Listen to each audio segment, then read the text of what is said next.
and our running back get through to where he's chasing all the time, we can make a difference with him. But if we can't contain him, he's going to make it tough on us all night. Well, it's the start of the season, and those are your starting lineups. We've got a clean slate here for these two teams as we give you the starting lineups brought to you by Rick's Car Wash. We'll be back. Kickoff is next from Kennison Field at Bulldogs Stadium on AM 1360 KOHU. This has been your Sway Motors pregame show. Toss. We have a Washington side and an Oregon side. You're going to call it. You will call not heads or tails, Washington or Oregon. Okay?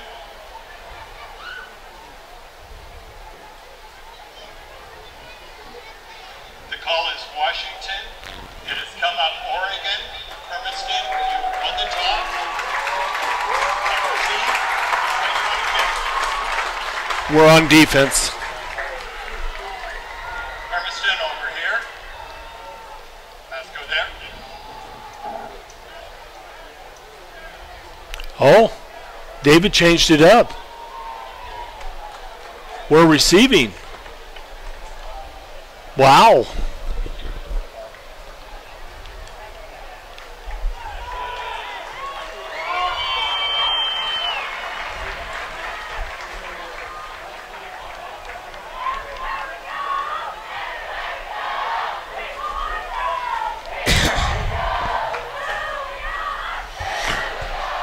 That's a difference.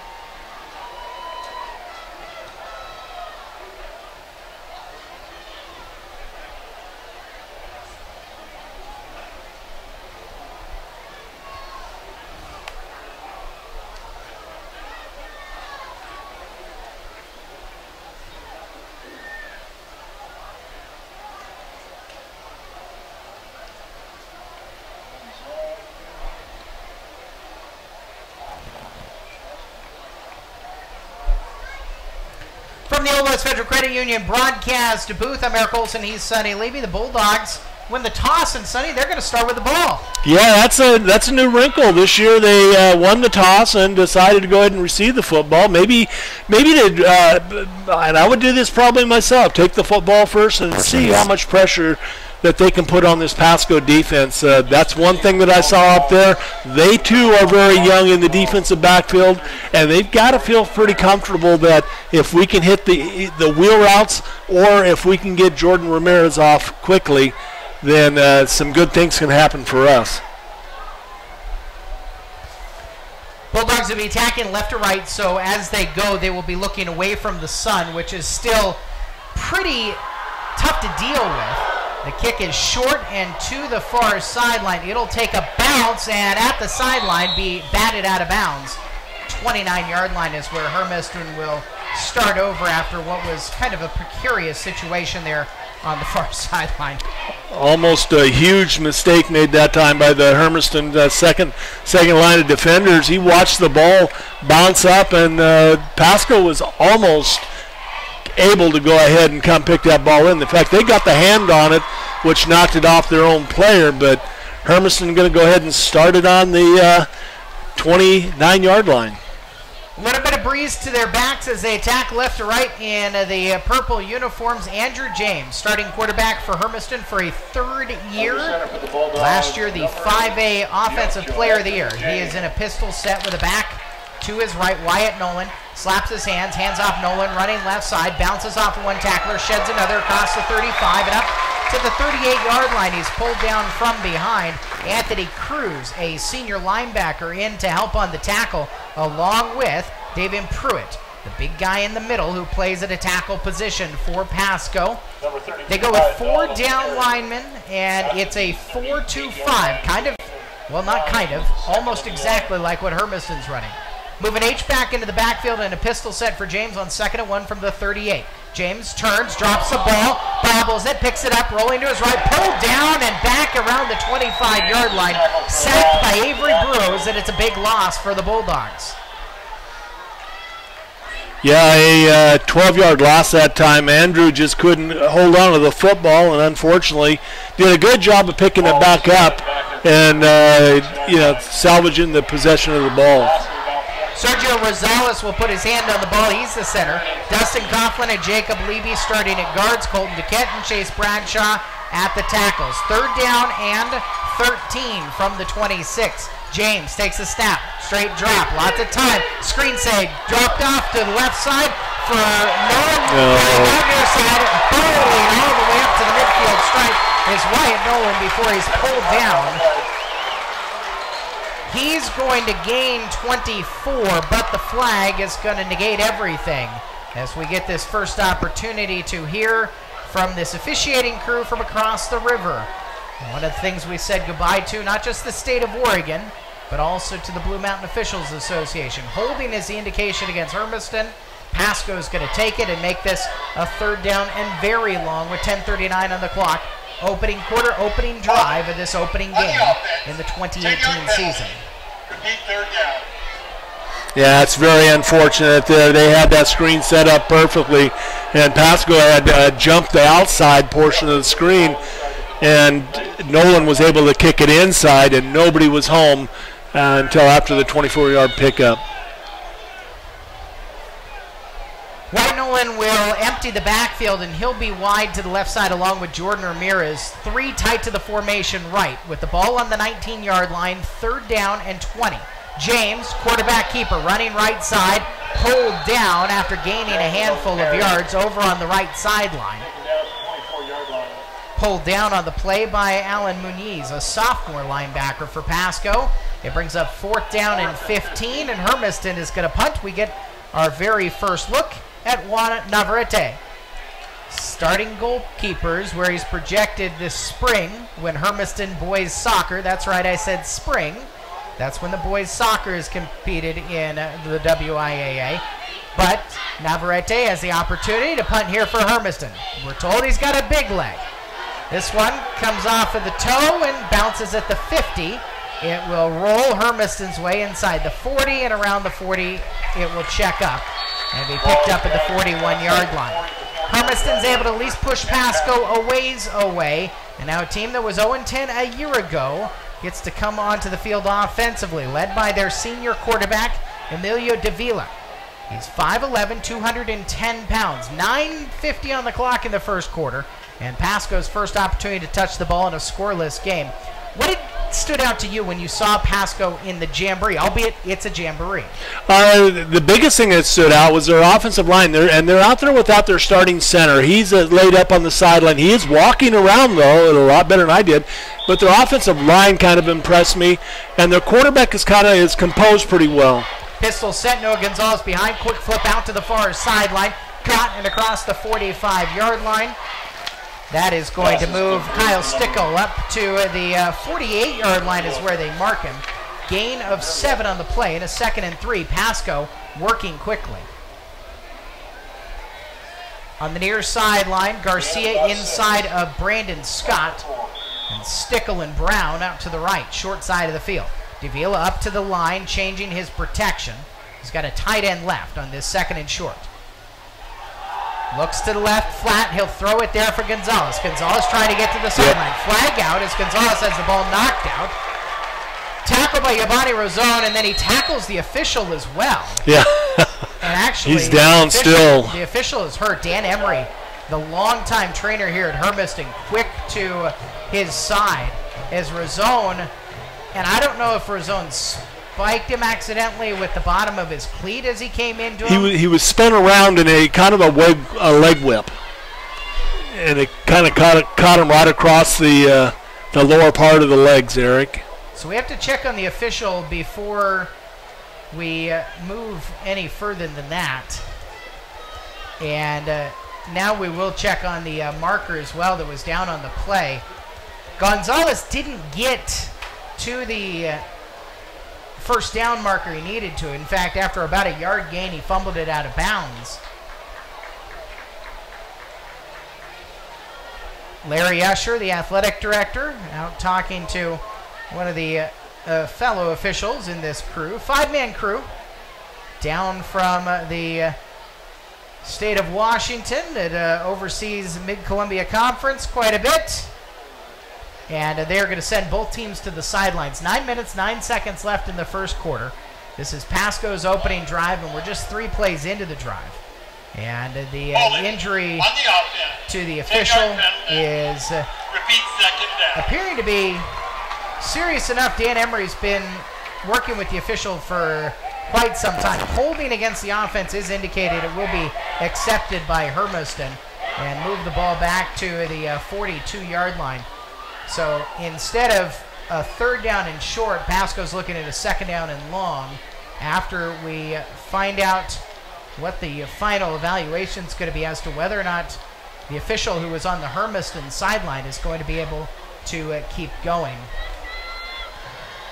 New head coach for this Pasco program, but Leon Jackson is well known. He was with them in the early 2000s. He was part of the 2003 state championship game that Pasco won, and then he went off to play college football, started in the Big Ten, and then ended up having really a tremendous career at Hawaii. To me, what he's done is he's brought in energy to this Pasco program that they've needed, because it's been a tough go of it for Pasco. They haven't made the playoffs since 2006. Yeah, a whole lot of energy, a whole lot of confidence, and that's the one thing that you're going to see is Hermiston is going to have to contend with. They've had that swagger. Pasco seems to be getting that swagger. Now it's just who reacts best. For the Bulldogs, the head coach has been here for 11 years now. He's been the head coach for 4 years. His staff is pretty well together when you look at things. Mike Mosier in his 3rd year is going to take over offensive play calling duties. Rick Wells, 3rd year, he's still in charge of the offensive line. Scott Hammond's 8 years in and the defensive coordinator for the last 3. Gary Poston, his 3rd year, he's coordinating the special teams and coaching the linebackers. He had a great career in his own right at Eastern Oregon University. Defensive line coach Eddie Lopez has been here as long as anybody but David Faitete. And then Nolan West has been here for a handful of years. He's the JV offensive coordinator. And Andy Hall is in charge of the freshman team as their head coach, assisted by Corey Morgan and Travis Jones, a couple of former Bulldogs. By the way, Gary Poston this year is, along with being the special teams coordinator and the linebackers coach, he is also the JV head coach for this Hermiston program. Their first activity is going to be on Tuesday. Normally JV games are played on Mondays, and because it's Labor Day, it will be Tuesday. So here's our situation. The official has been moved over to Dan Emery's cart, and they're continuing to look at him on the near sideline. So this crew will shift into a 4-man crew, and they will get us back in action with 9:09 left in the first quarter. Pasco had the holding penalty. This is their opening drive. This will just be their 4th play of the drive. And Davila has things set with a pistol. 3 receivers to the right, 2nd and 9. Davila, straight drop, looking to throw quickly, right side. Open on the far flat, he's got it complete. Good tackle, rallying to the ball immediately. Hermiston has 3 or 4 guys led by Jordan Ramirez, who end up pulling down the intended receiver. Nicholas Garcia is the one who makes the catch. Yep. 6-yard gain, 3rd down and a 3, up to the 48-yard line. Right hash mark set. Davila, barking orders. Trips now to the left side. Now he'll move up to the line. Look like he's changing protection. Turn, hand off. In the backfield, trouble for Gonzalez. Spins away from it to the right. Pat for a loss. Back near the 40-yard line is where he ends up getting pulled down. Bundle of Bulldogs there, led by Wheeler, who was first onto the scene to make the stop and drop Pasco for a loss, which will force a 4th down and 7 for them. We've expired about 4 minutes in this opening game of the 2018 season. Both teams have failed to get a first down.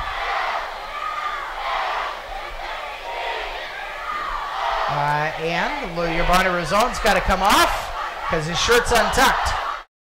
Daniel Faitete, he is the sophomore younger brother of David Faitete. Well, he was going back, and now Jordan Ramirez calls him off, says he's going to go return. At the 25, and now we have another pause, and we have another uniform-related issue. This time it's going to be Walshley. And Zane Davis will come on for him. It's quite polite for week 1 just to see guys sent off with no flags flying out. 4th down and 7. The punt coming from about the 30-yard line. High snap, pulled down and kicked away. Ramirez will let it bounce and roll towards him. Thought about picking it up. Instead, it'll take a Pasco roll to the 15, 14, and inside the 14-yard line is where they'll touch it up. 7:45 left in the first quarter. Make it 7:46. Quick trigger there by Juan on the clock, and Hermiston's got the ball again. Their second offensive drive. Didn't really get a chance to see much of anything from Hermiston in their first offensive drive. Nah, now we got to go ahead and buckle down and show, settle down. I can see the nerves in front of the home crowd first series, but we kind of shot ourselves in the foot by the big fumble and the loss on the play and the penalty. So now they got to settle down and let Wyatt take over here for a bit. Wyatt Nolan in the backfield to the right shoulder of Andrew James. First down and 10 trips to the right side. James will hand off. Nolan running left. Nolan will barrel through one tackler and be pulled down at the 20-yard line, gaining 6 yards on the play. He's a senior. He did not play in his junior year. As a sophomore, he was playing a lot of quarterback for the JV team and was playing a lot of linebacker. They missed him a year ago, and what David Faitete told me is he is running mad. He's running like he's mad he didn't play his junior year, and that's a scary proposition for defenses. 2nd down and 4. Nolan to the right shoulder now of James with an H-back right as well. James hands off. Nolan's Goodbye. 25, 20, 15, 10, 5. It's an 80-yard touchdown run for Wyatt Nolan. Wow, there's Eric, watching them in practices, that's what I've seen where he's got that breakaway speed. In fact, they're saying he's faster than Hinkle. But he's, I tell you what, strength-wise, Hinkle was probably stronger, but Wyatt, whenever he hits that line, if you don't tackle him right away and he gets in stride, you're not going to catch him. 7 minutes exactly on the clock here in the first quarter. Jordan Ramirez will hold the kick of Juan Navarrete. Dustin Coughlin will snap. Snaps low. Ramirez gets the hold down. Kick is true. And the Bulldogs have a 7-0 lead with 7 minutes left in the first quarter. You're listening to Bulldog Football at AM 1360 KOHU. Hermiston 7, Pasco 0.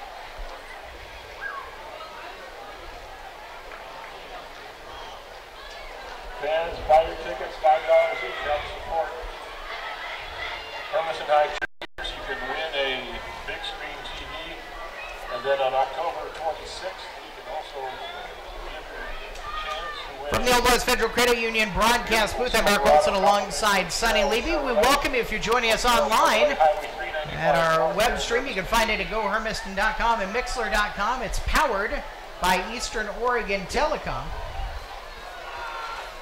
Internet at the speed of life. 7 minutes left here in the first quarter, and Hermiston opens up their scoring account in 2018 with an 80-yard touchdown run from Wyatt Nolan.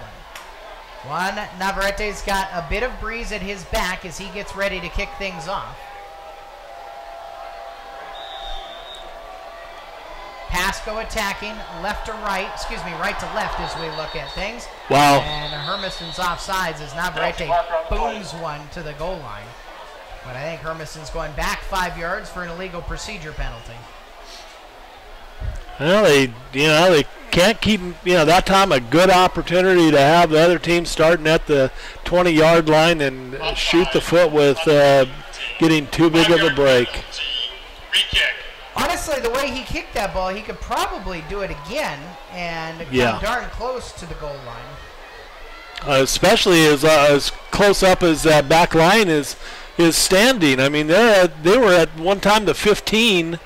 If they're going to set that at the 15 and his ball doesn't get as high as it's a driving kick, they're going to have trouble if it gets up over their head. Desmond Licone is to the left. He's a sophomore. And Alex De Leon is to the right. He's a sophomore. They just kicked that one even better. Wow. Halfway into the end zone. There's a scramble behind the play. Derek McBride got locked up with one of the Pasco Bulldogs, but the officials just come in and calm everybody down. No flag had to fly for it. Keeps the game going faster, I'll tell you that much. Well, we did see his leg. That was impressive. And that was 5 yards deep into the end zone. It was a big boom, and it puts Pasco on the 20 with 7 minutes left in the first quarter. Trailing now by a touchdown. And Emilio Davila will come out and set things up in a pistol set.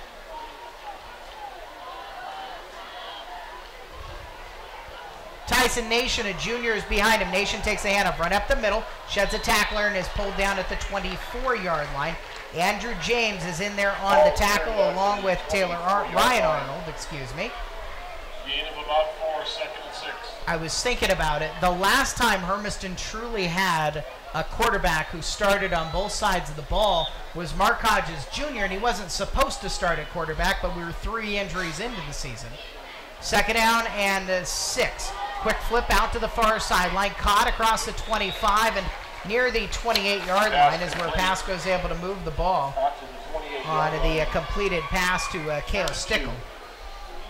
3rd down and 2 facing this Pasco team that does move quickly. Stickle wide to the right side and Riley Brown outside of him. On this 3rd down and 2, there's 2 receivers left as well for Davila. Movement up front from Hermiston's tackle, but he stayed on sides. Pasco will recheck to the sideline, get a new signal in from the head coach. And Leon Jackson says, let's flip it out far side again. Complete there, but Hermiston stands it up. Looks like short of the 1st down marker. Jordan Ramirez coming in and helping out Arnold on the tackle. 2-yard gain, they needed 3. And 4th down and 1 facing Pasco from their 29-yard line with 5 minutes, 35 seconds left in the first quarter. Looks like they're going to move into punt formation. 4th and a yard. Deep to receive for the Bulldogs, number 1. Brandon Scott is the punter. He stands at the 16. Yabani Razone has successfully tucked in his shirt, and so he is back to return on this punt, standing about his 40-yard line. Now, Scott did not boom one last time, and it got a roll on Hermiston, and Pasco ended up flipping the field well. Wobbly snap, not a lot of pressure, and it's a high bobbling kick that bounces about the 50, and will check up, and for Hermiston be stopped right around the 50-yard line. They'll take over at midfield, up 7-0 with 4:53 left in the first quarter. You said Wyatt Nolan take over for a little bit. I think you're probably thinking more plays than the last drive, but still, you take 80-yard touchdowns when you can get them. I would like to see one of the wrinkle plays they put in for this week. Go ahead and throw this little swing pass out to Wyatt Nolan out here, because when they did that, you got Jordan Ramirez one-on-one out here on the outside. And in practices against those defenses, he has won that battle. Ramirez right, Walshley inside of him. Razone to the left side. Nolan will take a handoff as James fakes a pass near side, and Nolan will move his way up to the Pasco 45-yard line, picking up about 4 yards behind that offensive line. It's got some big shoes to fill, but it's an offensive line with guys with really big shoes. This is big boys down there. Well, and 3 of them got some playing time last year, and that was the thing. You know, that offensive line we had last year, we were thin then, but we were able to get in some of the games, get some of those younger kids some time in there, and it's happening fairly well for them. They're moving the stack right now. 2nd and 6 from the 45-yard line. Left hash mark for Andrew James. He'll slap his hands together, take the snap, keep it himself after faking a handoff. James down the left hash mark, sheds a tackler inside the 30-yard line, and the quarterback runs for 17 yards and Hermiston first down. That was a nice option read that time, and Jordan saw the tackle slanting down and just took it himself. And great job for Hermiston that time and that offensive line of the zone block up front. Andrew James has had a lot of conversations with college coaches in the last year. And it seems like one of the rare 3-sport Hermiston athletes has decided that it's going to be football. That's what he wants to do at the next level. I think probably if he came into high school, if we could go back that many years, it would have been basketball at the time. But it's football now, and he's getting a lot of looks. It's going to be something. That much we can say. Into the game is Cash Campbell. He'll take a handoff running left. He sheds 1 tackler and gets up just across the line of scrimmage, gaining maybe a yard on the play. Under 4 minutes left in the first quarter, and the Bulldogs trying to add on to their touchdown lead. So Campbell goes in because Nolan had some kind of a belt, type of uniform issue.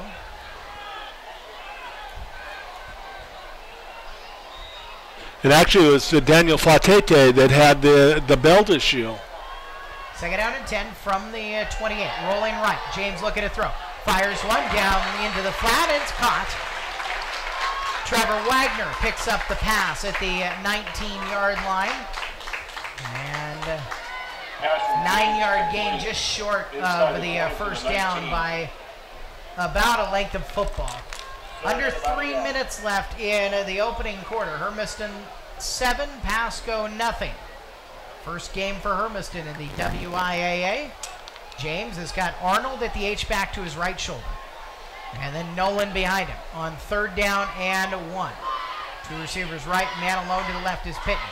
Turning a handoff to Nolan. He will bust through, get the first down, and be pulled down at the 15-yard line. Tackle in the play for Pasco, made by Avery Burrows. Came from the backside of the defensive line, away from where Hermiston ran, and was able to chase that one down. That's first down for Hermiston. First down and 10 from the 15.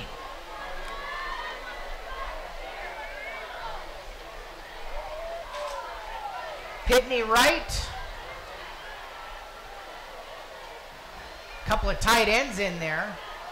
Nolan and James. James keeps it right up the middle. Breaks a tackle, spins inside the 5, and is pulled down at the 2-yard line.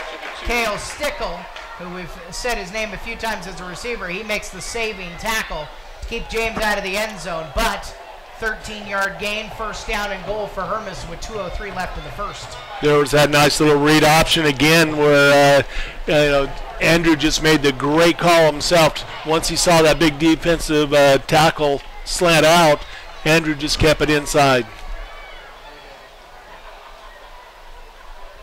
Thacker to the right, Arnold to the left, kind of his H-back tight ends. Nolan takes it. No, keeper by James running right. Fooled me, fooled everybody. Oh, he did good. Before the goal line, gains 1.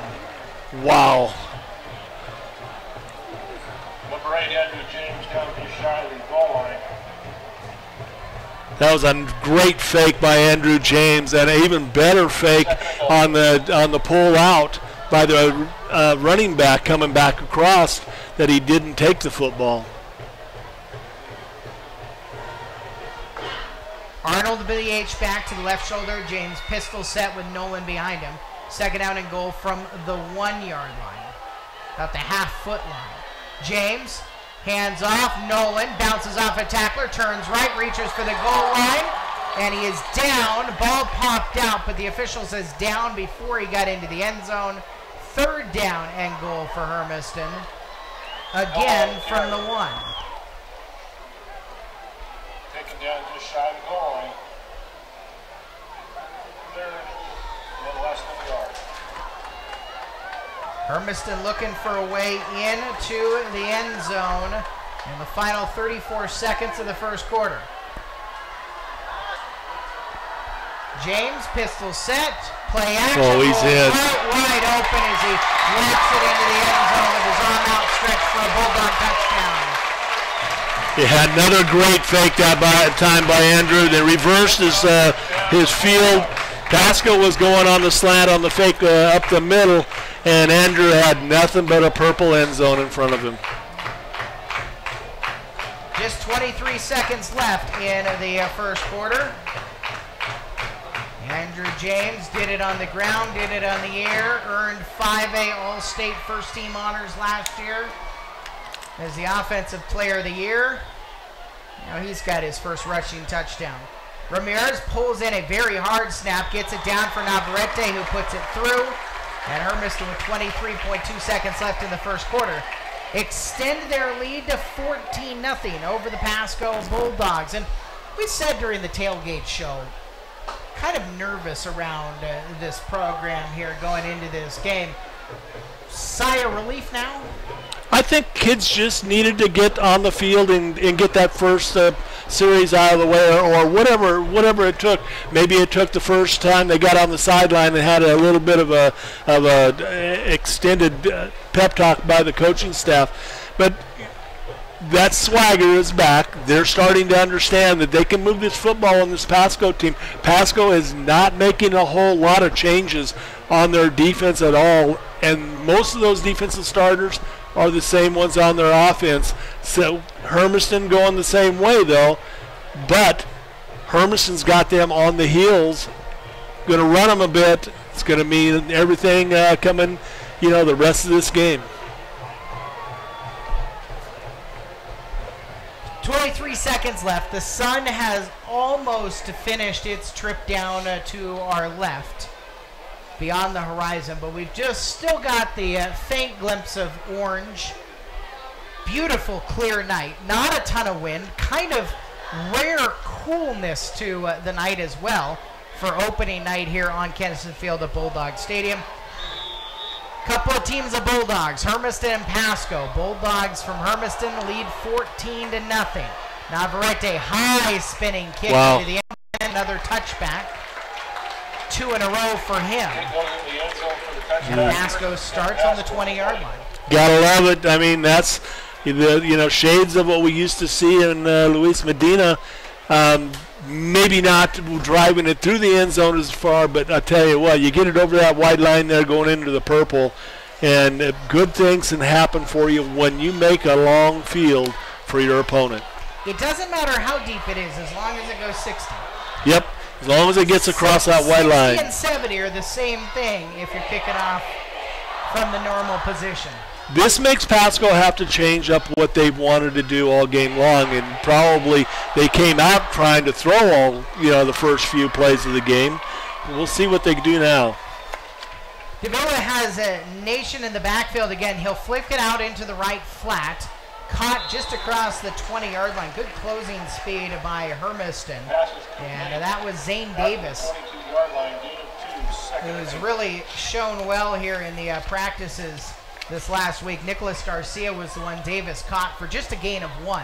And that will be the last play of the first quarter. 14-0 Hermiston here on opening night in Hermiston at Kennison Field at Bulldog Stadium. We'll have the second quarter coming your way on AM 1360 KOHU.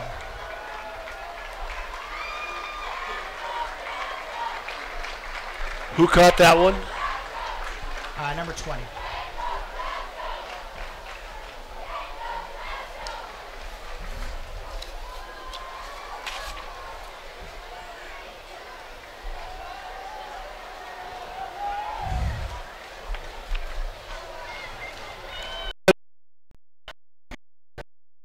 Neary.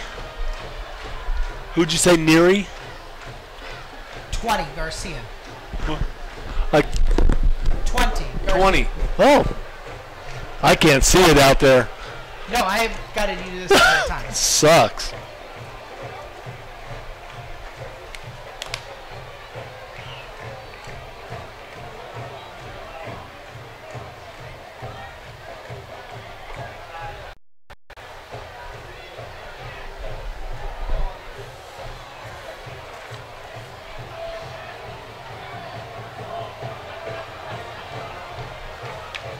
Eric Olson, Sonny Levy with you from the Old West Federal Credit Union broadcast booth.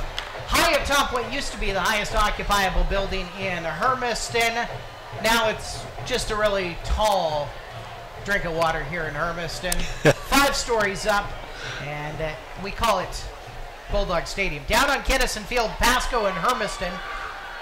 Hermiston had the better of the first quarter, 14-0 their lead, rushing touchdowns, 80 yards for Wyatt Nolan, and a more traditional drive by Hermiston, capped off by rushing touchdown by Andrew James.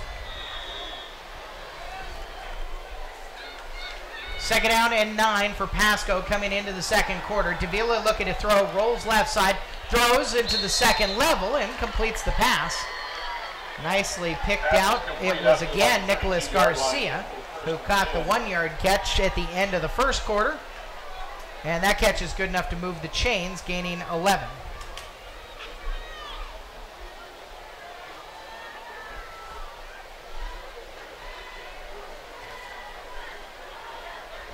Looked like Ramirez on the push out on that one there.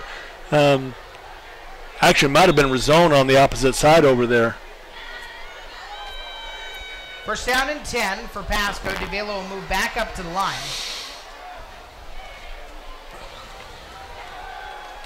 And flip it out into the right flat. He's got space out there for Nation. Nation is pulled down at the 35-yard line.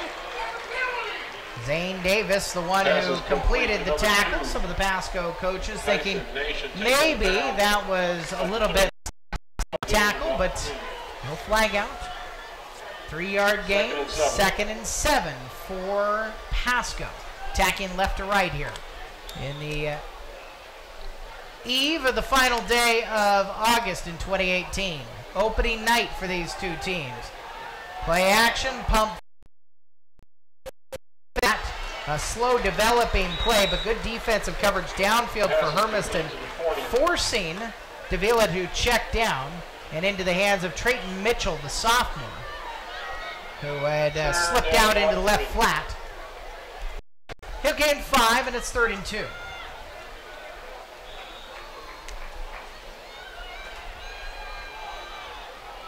Davila with a pistol set. Turns, hands off, little space. Big tackle right around the line of scrimmage. Looks like Hermiston got to Nation before he got the first down. Flying in there for the Bulldogs was Cody Thacker.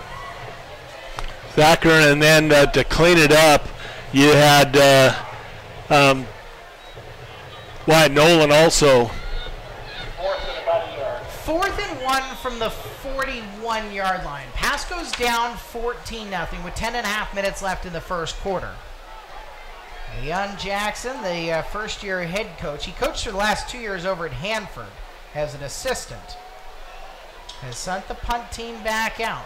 Brandon Scott standing at his 30-yard line. And he'll kick a low line drive. Rizzone lets it bounce. Rizzone catches it at the 25 and is hit immediately and pulled down.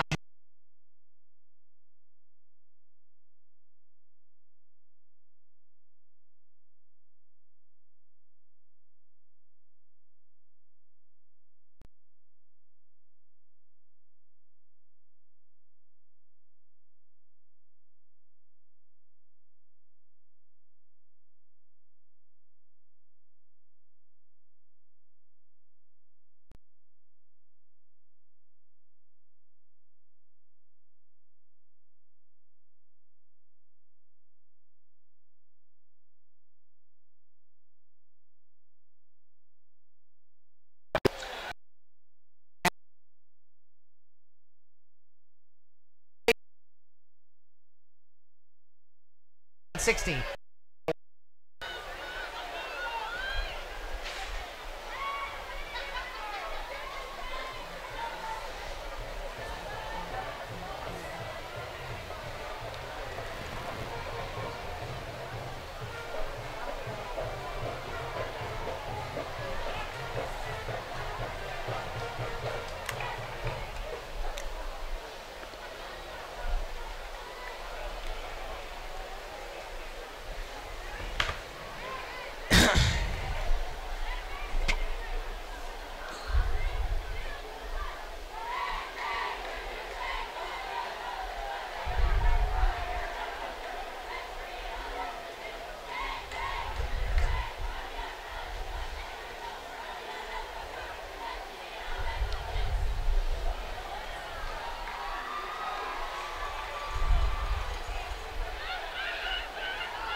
On the Ranch and Home scoreboard yesterday in Oregon, Pendleton beats LeGrand 38-12. Oregon wins at Stanfield 34-8. And Powder Valley beats Ione at the 8-man classic in Dufur 34-6. Hermiston first down and 10. Starts this drive with a 14-0 lead. Handoff running left, and Wyatt Nolan pushes across the 25 to about the 28-yard line before he's stood up by a bundle of Pasco Bulldogs led by sophomore linebacker Alan Muniz. 2nd and 7. Yeah, that time Pasco did a lot better job of closing that off quickly, but still Wyatt is a load out there, and it's going to take its toll as the game goes on. Razone wide left, alone there. Walshley and then Ramirez to the right. Each back to the right shoulder. James, who moves out of the backfield. Daniel Faitete. James keeps it right up the middle, has a hole at the 40. Moves near side right to 50, breaks the tackle. Cross midfield, he fails over the top of a Pasco Bulldog and gets up to the 40-yard line. 31 yards the gain for Andrew James, and Hermiston's got it into Pasco territory. And that's not the thing to do. If you don't know Andrew James by now, hello, you just met him. You don't try and take him on up high because he is going to be physical with you. At the end of that run, he just put a plat on that tackler coming up. Bulldogs have done almost all of this so far on the ground. First down and 10 from the 40-yard line. Yeah, they've only thrown the one pass, completed the one pass of the game, two, but the screen call was called back. James turns, hands off, right to the left side run, and a big hole for Daniel Faitete. Faitete pulled out of bounds on the near sideline by Mitchell at the 20-yard line. He'll pick up 20 yards on his first big run of the game. The sophomore shows his burst of speed. Yeah, that's the nice thing about Daniel. I tell you, he still doesn't realize what he is or what he's got out there. He is a guy that tremendously strong. You watch him, come watch him in the gym in the wrestling team. But watch the rest of the football season with him first. He is fun to watch. Nolan is in the backfield for James. He's got two receivers each way. Ladder formation from the 21st and 10. James takes the handoff and gives it to Nolan. Left side, Nolan sheds a tackler, keeps the play going, and falls forward to the 18. Picks up about 2 on the play on what looked to be a loss, but Nolan makes something out of nothing as he's pulled down by Ruiz and Scott. Yeah, that was his, Eric, his eighth rush of the game already, and he's at 110 yards on the game. But, of course, having that big 80-yard rushing game, he is still doing a very good job of putting the football nose first and going east and west. That rushing touchdown and Andrew James from 1 yard out have Hermiston up 14-0 with 8:34 left in the first quarter.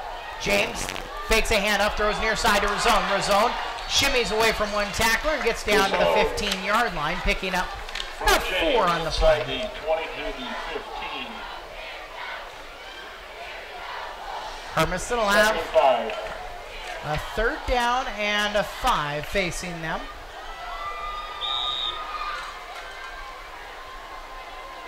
Walshley to the right. Arnold going that way. Ramirez will be the widest receiver that way. Empty the backfield with Nolan left. Razone on the sideline left. James. 3rd and 5. Senior quarterback. Got a Oh, nice seal. Big hole. Down inside the 10. At the 5. Barrels his way. Reaches for the goal line. Out at the 1. Wow. Inside the 5, down to about the 1. That was a great seal block on the outside, blocking down and just getting in the way of that defensive end that was crashing down inside.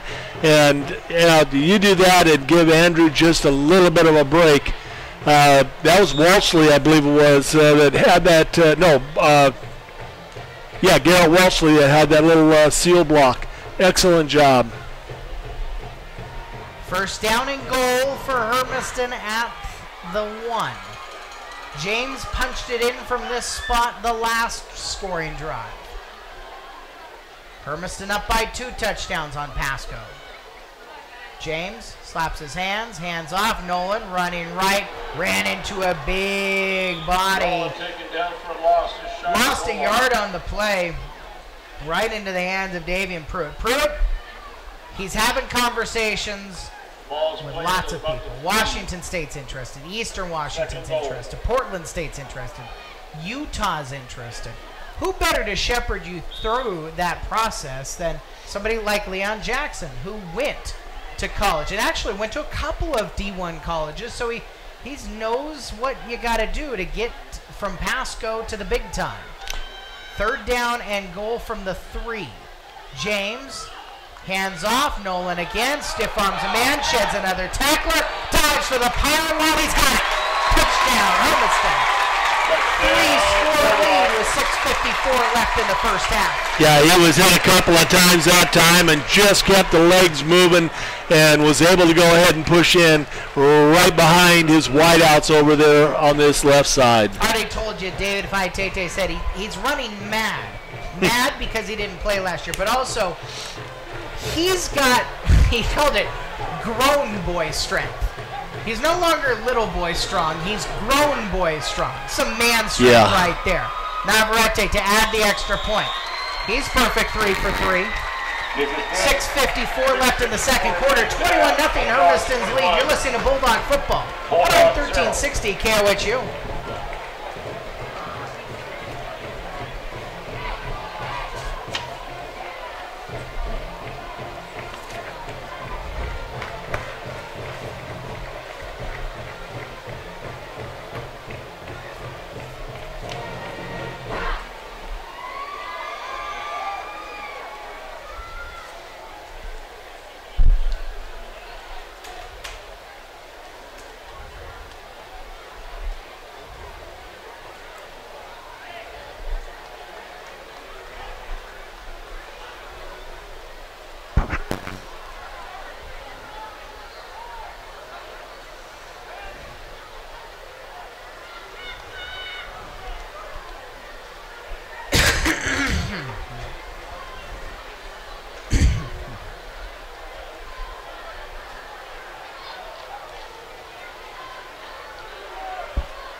Eric and Sonny with you again here on AM 1360 KOHU.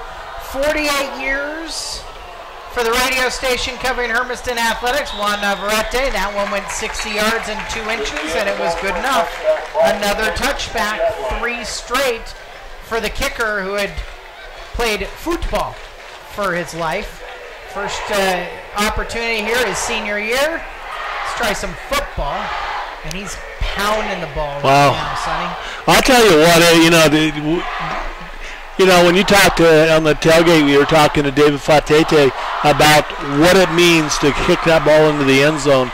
It is demoralizing to an offensive team that's got to come out here and now start on the 20, because that could have been fielded right at the goal line, but they chose not to try and take the chance. Quick throw to the near sideline for Davila. It's high and off the fingertips, incomplete. Looking to put it back into the hands of Cale Stickle, who's been favorite target for Davila, the senior quarterback from Pasco. That's his first incomplete pass of the game, Eric. He's been hitting all these little short ones, so you know, you're going to expect that he gets them all. They're first incomplete pass of the game for both quarterbacks. Defensive coordinator Scott Hammond's been able to keep them in base quite a bit. 2nd out and 10 from the 20 after the incompletion. Throw near sideline again. This time Stickle has it just short of the 30-yard line where he's pulled down by Zane Davis. Outside the 25. Up to the 29. About the 28-yard line. Zane Davis is a great example. I said in the opening tonight that Hammond was the one who said to me, you really don't know until the lights are on and the pads start popping. Davis was later into the program this summer, and he has just looked spectacular in this first half. Yeah, he was out for spring football and then for some reason didn't come back in for the doubles until late. 3rd and 1, Davila. I think he went to a hot route, throws near sideline, lobs it up in the air, caught near side over Ramirez, right around the midfield stripe. It will be a completion for 31 yards. Check that, 21 yards. And a Pasco first down. First time they've had one of those in a while. And Davila, he looked over there as you were talking about Zane Davis, and he just put his two hands together, look into this near sideline. That was the hot route signal. First down and 10. Davila with Pasco at the midfield stripe. Takes a snap in the pocket. He'll stand. Pump fakes. Now he's in trouble. Caught from behind. Sacked the first one of the season. Cash Campbell is the one who gets it. Another guy who was a little bit later into fall camp for Hermiston, and they just have loved his motor. Yes, they have, and you know, a nice that time. What a nice 8-yard drop on the sack, and that is key for Hermiston. Cash comes in. He's strong. He's a lot stronger than everybody thought he was going to be. 2nd and 18, back to the 42 after the loss. Rolling to the left, Davila to throw. He will lob it to the sideline, poked up into the air and away. It was Davis who came in and made the contact, helping out on the coverage with Arnold, who was the one who the linebacker ended up in man-to-man. 3rd and 18. 3rd and 18, Bulldogs will make a couple of switches here. See, 3rd and 18 is an opportunity to get some other guys rotated in. Trevor Wagner comes on this play. He'll play at a safety position. 21-0 Hermiston. 5:19 left in the first half. 3rd and 18. Davila. Pressure near side. He'll step up in the pocket. Now he's going to pull down and run. He's caught from behind, spun down, and a flag will come out for the illegal tackle. The tackle made by Sean Stewart. I think they're going to ring him up for horse collar here. Yeah, they are. Was it Stewart or was it Cash? Okay. All right. Yeah, unfortunately, he did catch him inside of the collar, but they're talking about it. But I think they're talking about how it gets tacked on. It's tacked on at the end of the run, I believe. Oh, no, they've waved it off. Tackle. They must have thought that he. The discussion would be: did he get inside the jersey, inside the pads, or did he just end up with good strength grabbing on and pulling him down? I would have thought that was going to go horse collar, but wow, they're going for it here.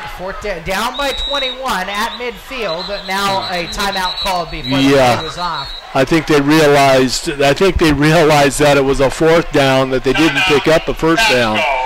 Because the head coach come running out there real quick after he looked up and said, wait a minute, and they got the timeout just in time. Leon Wright Jackson, that's the full name. He is trying to, well, right now he's trying to talk with the white hat and figure out why that wasn't a horse collar tackle, but he's trying to return this program to the prominence it was at when he graduated. State champions in 2003. They were runners-up in 2001. They won the title in 2000. 1998, they were champions as well. So 4 state championship games, 3 titles there, right around that late 90s, early 2000s, when Jackson was going through middle school and high school in the Pasco area before there was Chiawana High School, before there was Southridge High School, and there was, you know, back then, all you had was the three. And Walla Walla and Richland, and you had, you know, it was a different complexion up there for just the way the league set up. They were in that Big 9 with the teams up in Yakima. They haven't made the playoffs since 2006. 0-10 last year. Here's one of the heartening things, I think. If you're a Pasco fan, 8-0 freshman last year. So it's getting better. It's probably going to take some patience. They are going to go for it on 4th and 10. Jump ball thrown up near sideline. Both receivers there. Incomplete is what they'll call. Yep, then when they came down out of bounds. Pretty good call by the official that time. That was awful tough to call it either way. But when they finally came down, both of them were well outside into the purple area. So pretty nice. I was really surprised, being down 21-0 at midfield, that they were going to go ahead and take the chance and go it on 4th and 10. You know, with that. Maybe they were trying to get the turnover or get the interception, you know, to go ahead and flip the field that way, but it almost worked out for them, but unfortunately it didn't. You know, that's the play. If they land in the field of play instead of out of bounds, it's going to be a Pasco completion. Yep. Because if the receiver and the defensive back come down at the same time with the ball, it's like the tie goes to the runner phrase you hear in baseball and softball. Hand off, no, play action, throw near side. Razone comes back, batted away. Razone ran a nice comeback on that because it was a little bit underthrown, and sophomore Alex De Leon knocks it away. That's one of those kids, part of that team that was undefeated last year. De Leon.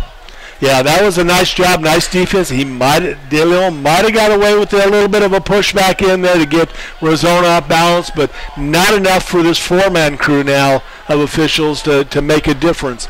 The one sideline official that was injured earlier is still down on the four-wheeler down there on the Gator with Dan, and see if he ever returns in this game.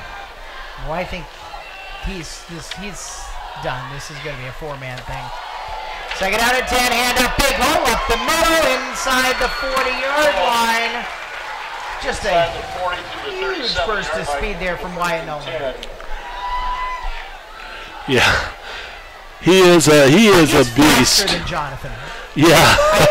I don't know. I got to tell you. I'm going to say a better running back than the guy who's in Eastern Oregon right now, but he could develop into, you know, it's a good comparable because of the way they run. Yeah. First down and 10 from the 38. James with ladder formation, play action, fakes a pass. Now he'll pull it down, run up the middle, move to his left, makes a man miss across the 30. He is pulled down by the shoelaces at the 29-yard line. The gain is about 9 yards for Hermiston. 4:29 left in the first half. And 21-0 is Hermiston's lead. Yeah, another good play action or a nice read option that time by Andrew, and just sticking it and pulling it back out. He's being able to get by that defensive line numerous times. Same thing, two receivers each way, stacked on top of each other. Hand off to Nolan up the middle. Nolan inside the 25. He's got the first down yardage as Pasco, pile of white shirts, are able to pull Nolan down at the 24. After a 5-yard gain, and that'll move the chains with just 1 second under 4 minutes remaining in this second quarter. And Hermiston looking to add on to a 3-score lead. Plenty of time now, no reasons to go ahead and get any nervous here. Just set it up and Ramirez to the right, Wagner inside of him that way. H-back is off the line, almost like a short slot receiver as well on 1st and 10 from the 24. James looking to throw, looking left to Razone. He'll throw it underneath. Razone dropped it. Wow, hit him right where he shouldn't, between the numbers. Well, he almost, it was one of those when, just to bring baseball back again, you throw it and the guy receiving can't decide whether he wants to have his glove up or his glove down, and he decided to switch and basket catch, and it went right to his belly and bounced off. Yeah, that, you know, almost every time if you're going to catch a football out there, unless it's thrown below your waist, you should always catch it in the diamond above. And unfortunately, it didn't work out there. We have another Hermiston player being moved off the field for an equipment change. This one, flag again. No, this one is, and they're going to find out. I asked David Flatete about this. That's the third one that they have not had their knees covered by their pads, and they've had to roll the pants back down. That's what he called that time and sent him off for. Second down and 10 from the 24. Handoff, left side run. Faitate is shoved out of bounds. Ends up losing a yard back to the 25. Mike Mosier in his third year here at Hermiston palms up asking Faitate why he's going out to the sideline like that. And he'll switch out for Wyatt Nolan. The sophomore, the coaches all keep telling David Faitate that his younger brother by 16 years is in a position where he might end up being the best running back ever here at Hermiston. But he's still got a ways to get there. 3:29 left, and Pasco wants to call a timeout on this 3rd and 11. But you know, it's tough because you look at Faitate. He's Daniel, not David. He's 195 pounds, but he's 6 feet and 2 inches tall. He's not filled in. He hasn't got his what was it, grown boy strength. That was the term that was used about Wyatt Nolan yet. But one of the things David told me, he said he does some stuff in practice that I can't believe. Yeah.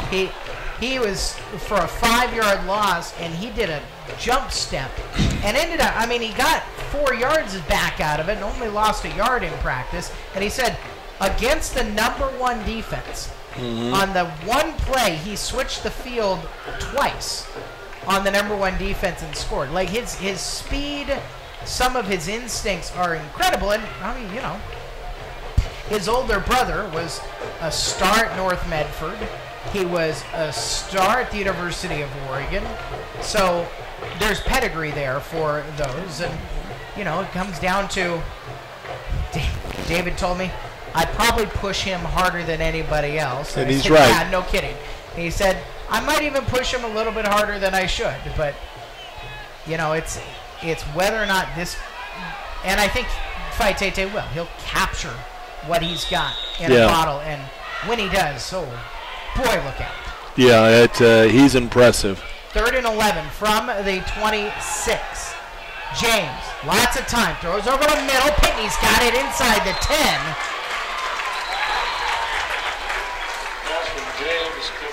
Trent Pitney. He is a big target to throw to. 6 feet 4 inches tall. He's just 160 pounds. But he is a big option for Hermiston. And that's the type of play that he's got to be able to do, because that'll soften it up. Oh, must have been a penalty on the play. Yes, there was. Well, there is the flag. So it was hiding out there on that field turf here at Kennison Field. Holding again. Holding on the offense. 10-yard penalty. 3rd down. Well, Andrew James did have a ton of time. Yes. 3:19 is what the Bulldogs have left here in the first half. Both Bulldog teams. 21-0 Hermiston's lead. Looking to add on to that, although now this 3rd down has become 3rd and very long, and also 3rd and you're outside of what I expect they would let Juan Carlos Navarrete try for a field goal.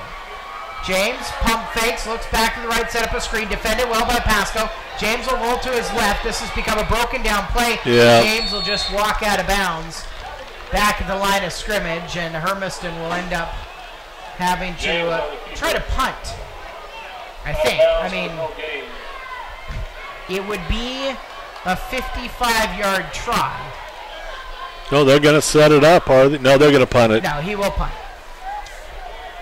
I bet you may see a fake here. 4th and 23. So Trevor Wagner is the personal protector. It's about halfway. Navarrete is back at the 45-yard line. Nobody back for Pasco. Navarrete will angle it to the far sideline. It'll bounce and check backwards and come out of bounds right into the Pasco coaching staff's hands at the 23-yard line. Ball is down at about the 24-yard line. And now, Gary Poston in his third year, he'll have a quick conversation with Navarrete. I mean, he had the right idea, try to angle it to the wider side of the field and try to pin it on a sideline, just didn't have quite enough in it. Now he's just got to keep his chin down a little bit more into the middle of his chest and drive that football out. You and I talked about that the other day, though. It's kind of different than the way he'd punt as a goalkeeper, because you'd have yourself in a position where you could see who you were going to distribute to, because when you're punting as a goalkeeper, you're trying to punt on a dime as well. First down and 10 for Pasco. They trail 21-0 with 3:01 left in the second quarter. Davila to throw. He'll lob it far sideline over the top of Razone and the intended receiver into the hands of Coach Jackson. Incomplete. Second and 10. Second down and 10 now for Pasco. They have one timeout remaining. Hermiston has 2 timeouts remaining. Got to figure Bulldogs have a chance.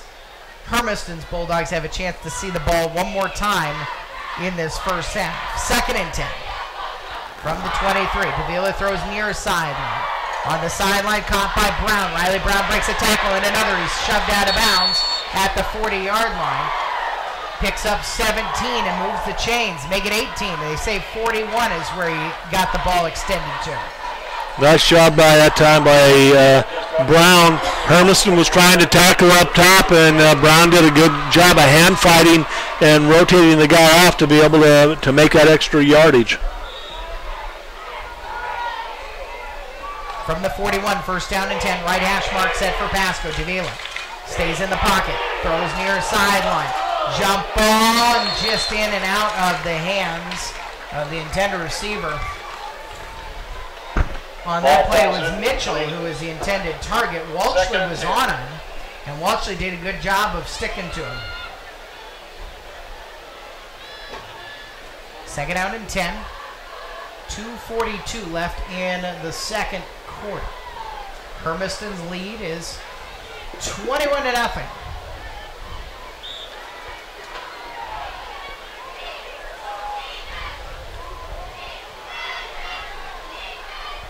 Davila has got Noah Gonzalez behind him. He'll fling it on a right slant. Nice job. Razone knocks it out. Flag comes out from the far sideline. Wow. Dave James. Did this happen behind the play, or was it a defensive holding early? The halftime kick, Dave James. Pass interference on the defense. 15-yard penalty. It'll result in first down after a 15-yard pass interference penalty against the Hermiston Bulldogs. 2:37 left in the second quarter. It moves Pasco into Hermiston territory offensively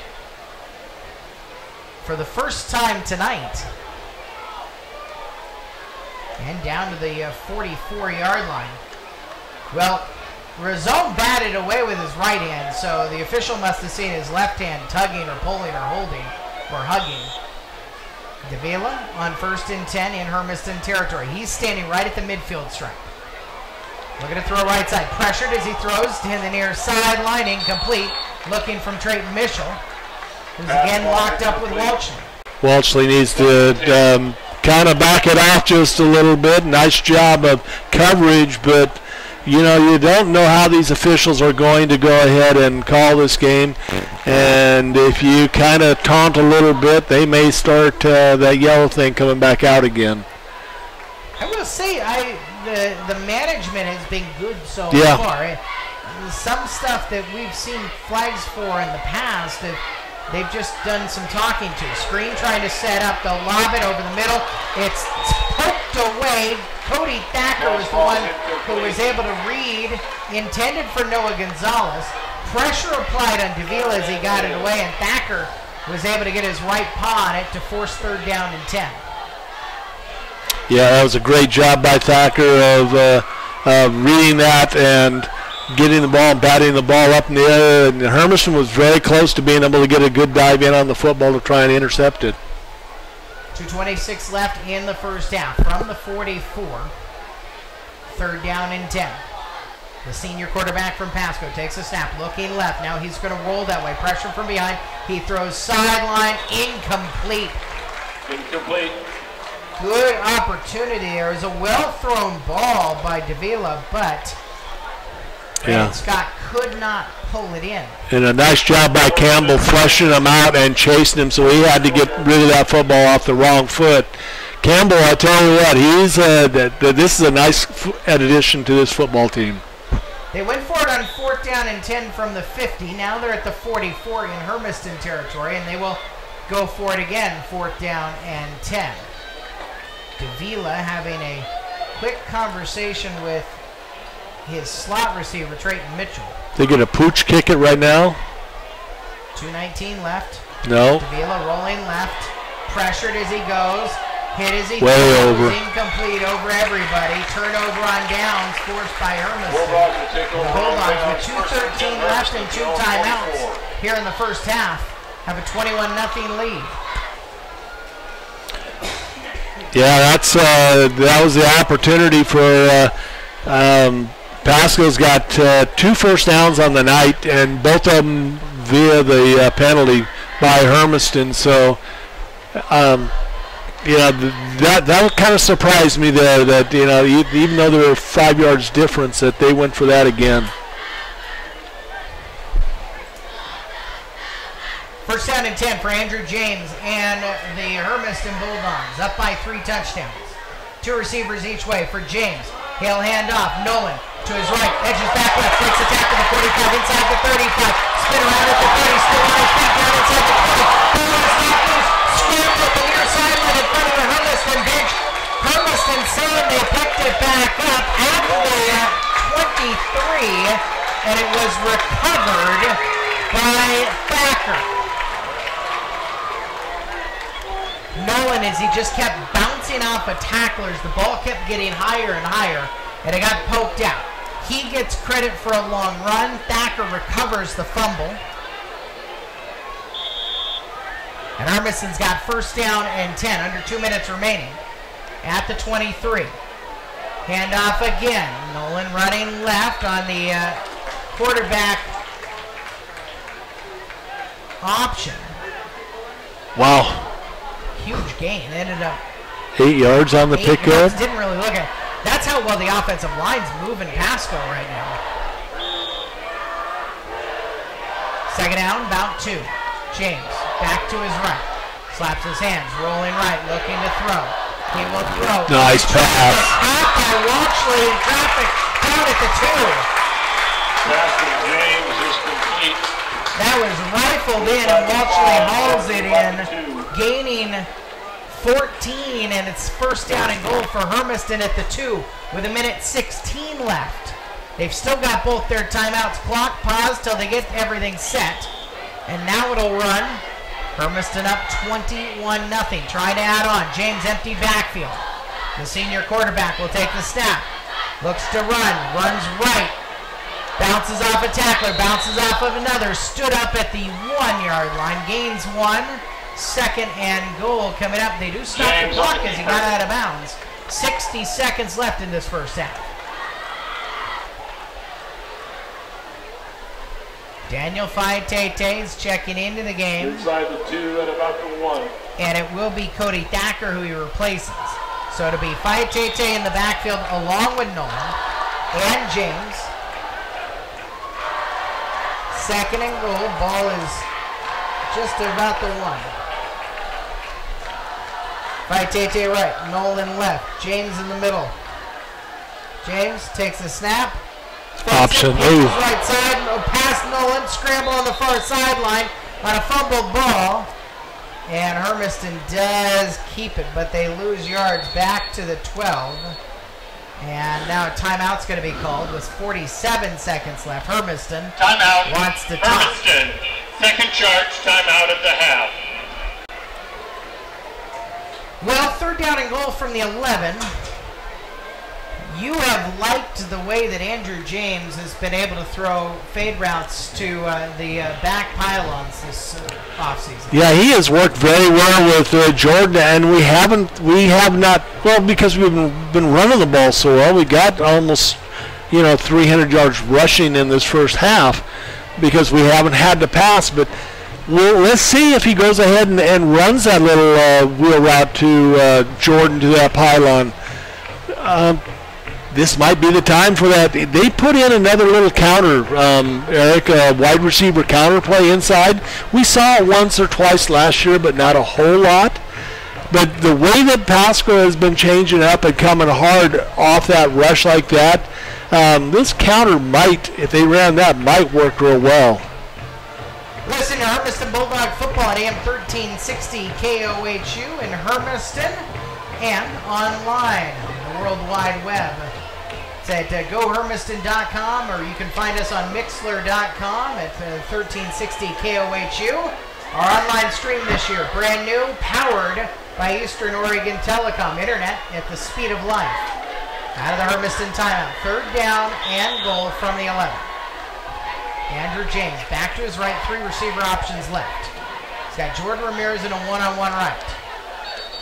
Yeah, I thought Walshley was moving at the slot position to the left. And so now it becomes Get ball. False start on the goal offense. from the 5-yard penalty. If he would have thought about it, when he did that, just turn to his left real quick or turn to his right and keep going. But that's awful hard for the high school kid to recognize that whenever they make that mistake. But when you do that and you wobble, they're going to call it every time. 47 seconds left before the halftime break. Coming up on the Tom Mitchell Ford Country halftime show, Peter Weber, the OSAA's executive director. He did the coin flip this afternoon at the ceremonial start to this game. James to throw on 3rd and goal. Left corner into traffic, picked off. Nice defensive play there to reach back and swipe that one away. That's that sophomore Alex Taylor we've talked about a few times. Good show of hands there. It was him and Razone and about 2 other white shirts from Pasco. So Pasco will have it on the 20 with 40 seconds left in the first half, trailing 21-0. That was the pass that we were trying, that we've seen, and then going down the sideline into that. Andrew just didn't get it up in the air enough to force him to the pylon. That was middle of the end zone. Needs to be right to the end zone, if not a yard beyond the end zone when it's going to land. Yeah, but a great job by the Pasco defense back coming in and making that stop.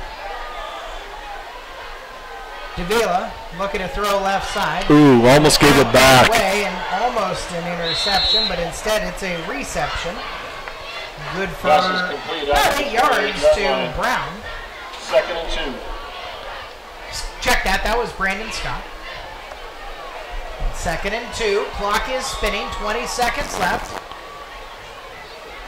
Pasco trying to go quick. Davila steps up in the pocket, evades pressure to the near sideline. He will throw it. Stickle found some space. Stickle's got it across the 45.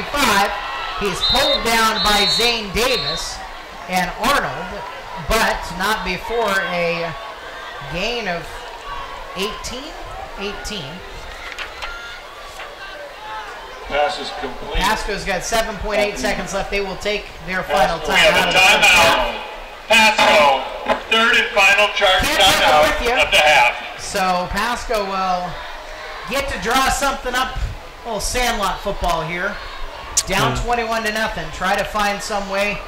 I think Scott Hammond, talking to him earlier this week, the defense coordinator for Hermiston, thought they would see more vertical route stuff from Pasco.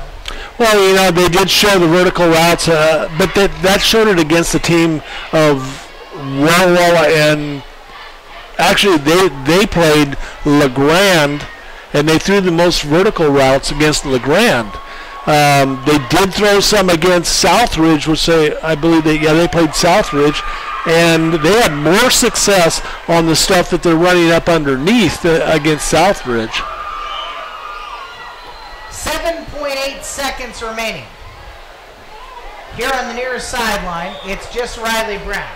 3 receiver targets left.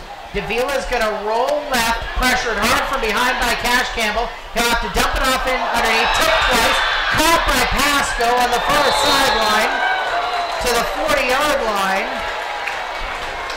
Ended up being Brandon Scott who came down with it, but it's as time expires. And Hermiston will take a 21-0 lead into the locker room. On opening night, it's halftime in Hermiston. The Tom Dentro Ford Country halftime show is coming up. When we come back, it will be the executive director of the OSAA, Peter Weber, here on AM 1360 KOHU.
just went to break.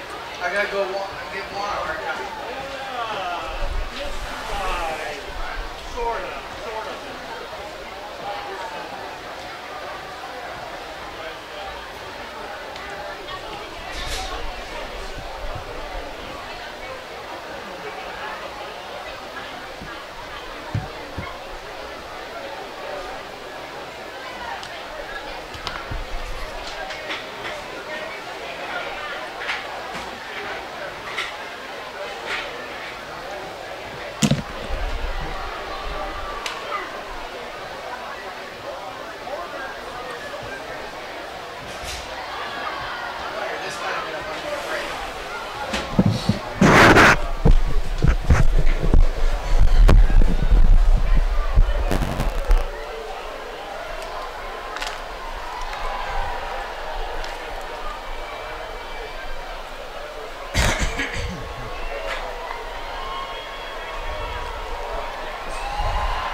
Hermiston in front. It's the Continental Ford Country halftime show on there. Keith Sunny. And after the first half, Hermiston, they did it on the ground, and they did it well on the ground, starting with an 80-yard touchdown run by Wyatt Nolan, and then you had the 1-yard touchdown run for Andrew James. Nolan got another one in, this time from 3 yards out. 3-score lead. Looked like first game, first half action. There were some things you could clean up, but at the same time, you're happy up by 3.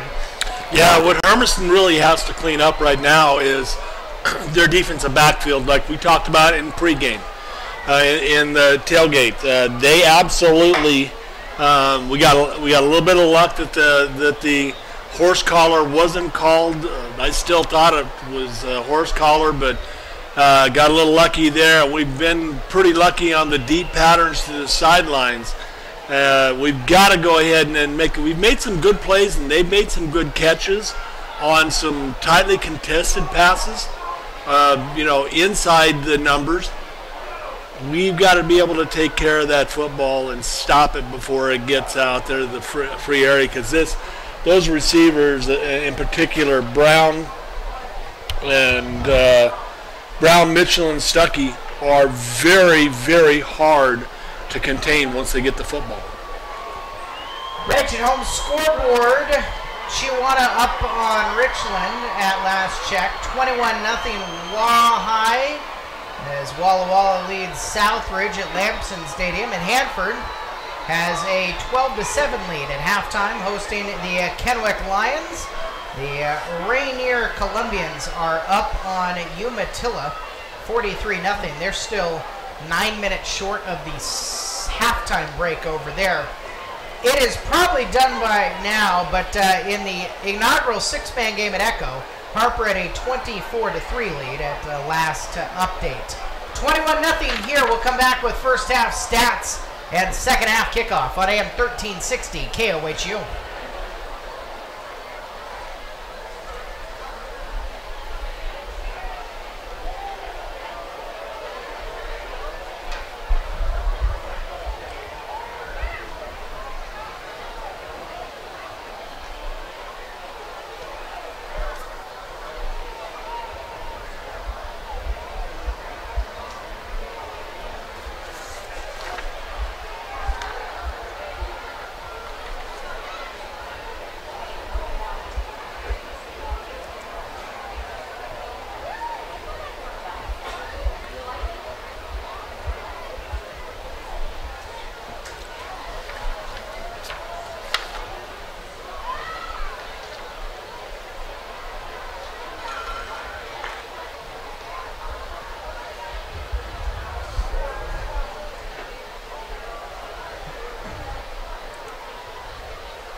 Get ready to start the second half. The four-man crew is what we've got coming out here. An unfortunate tangle of legs in the opening minutes of this game, and we lost a line judge from this crew with an injury.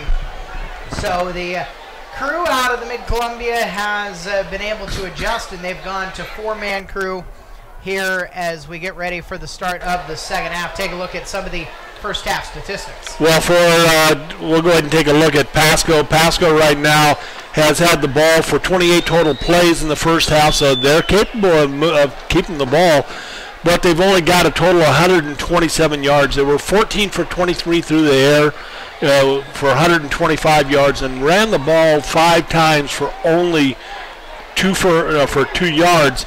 They had a total of 4 first downs. The biggest receivers were Stuckey with 5 receptions for 57 yards, and Nicholas Garcia 4 for 11, and Trayton Mitchell 2 for 20. As far as Hermiston goes, Hermiston had the ball for a total of 35 plays. They were 29 rushes for 267 yards. 3 of 6 through the air with 1 interception, 27 yards. Total of 294 yards on the night. 12 first downs in the game, and like I said, but they've had 5 penalties for 45 yards, and Pasco just the 1 penalty in the game for 10 yards. 67 degrees on a clear night. Looking at the south sky. How about Mars this evening? The red planet looks great. We can't see it. It's behind us, but Jeff told me it looked really good. Eric, the other thing is individuals. Andrew James, 11 rushes for 81 yards. Wyatt Nolan had 15 rushes, 166 yards. Juan Navarrete has it teed. Hermiston up 21-0. Second half underway. A little bit shorter, about the 12-yard line. This one's going to be taken 25-30, and up to the 33-yard line is where the ball is taken by Tyson Nation. Nation's going to stay in there, and he'll be in the backfield with Emilio Davila. Senior quarterback for Pasco. They started to throw the ball quite a bit more in that second quarter. I mean, just kind of a few different changes that were, it seemed like, based on the fact that they were trailing. Update on the Ranch and Home scoreboard. Do have a final score now from Echo. Cougars lose to Harper Charter 38-13 in the first 6-man game down there, at least full 6-man game. Handoff left side run, nowhere to go, as Hermiston was able to gobble up Nation. Sergio Rosales and Chase Bradshaw, the tackles, leading the way on that tackle for no gain.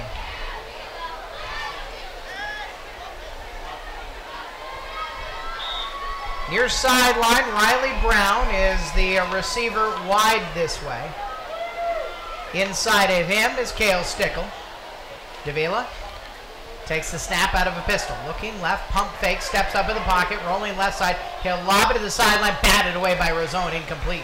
Nice job that time from Razone. He just went ahead and kept his, did not commit to the run, and they tried a little jump pass over the top. Razone did a great job of getting the hand on the ball. Sergio Rosales switches off for Cody Thacker in this passing down. Rosales in there as a run stopper, then move Thacker on and put him at D-end and try to rush the quarterback, expecting Davila to throw on 3rd down and 10 from the 33 in Pasco territory.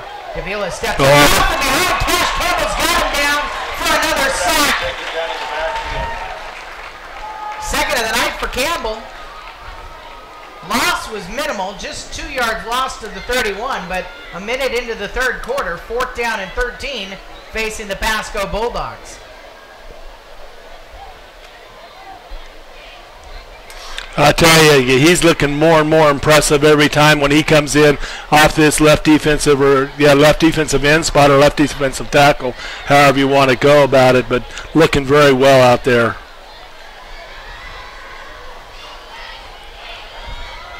Brandon Scott back to punt. Bounce snap to him. Hermiston had a little bit more pressure. Nice kick. It'll bounce out of bounds. Take it a left turn after it hit at the 38-yard line. And it's about the 38 where Hermiston will take over, leading 21-0. The offense has had a couple of drives in a row that have ended up empty. And Hermiston kind of adjustments you expect David Faitete and Mike Mosier make to this offense coming into half number 2. Yeah, I would like to go ahead and see. You know, you still got to go with what got you there until they take it away from you. But I'd look to see maybe getting Daniel Faitete the football a little bit more.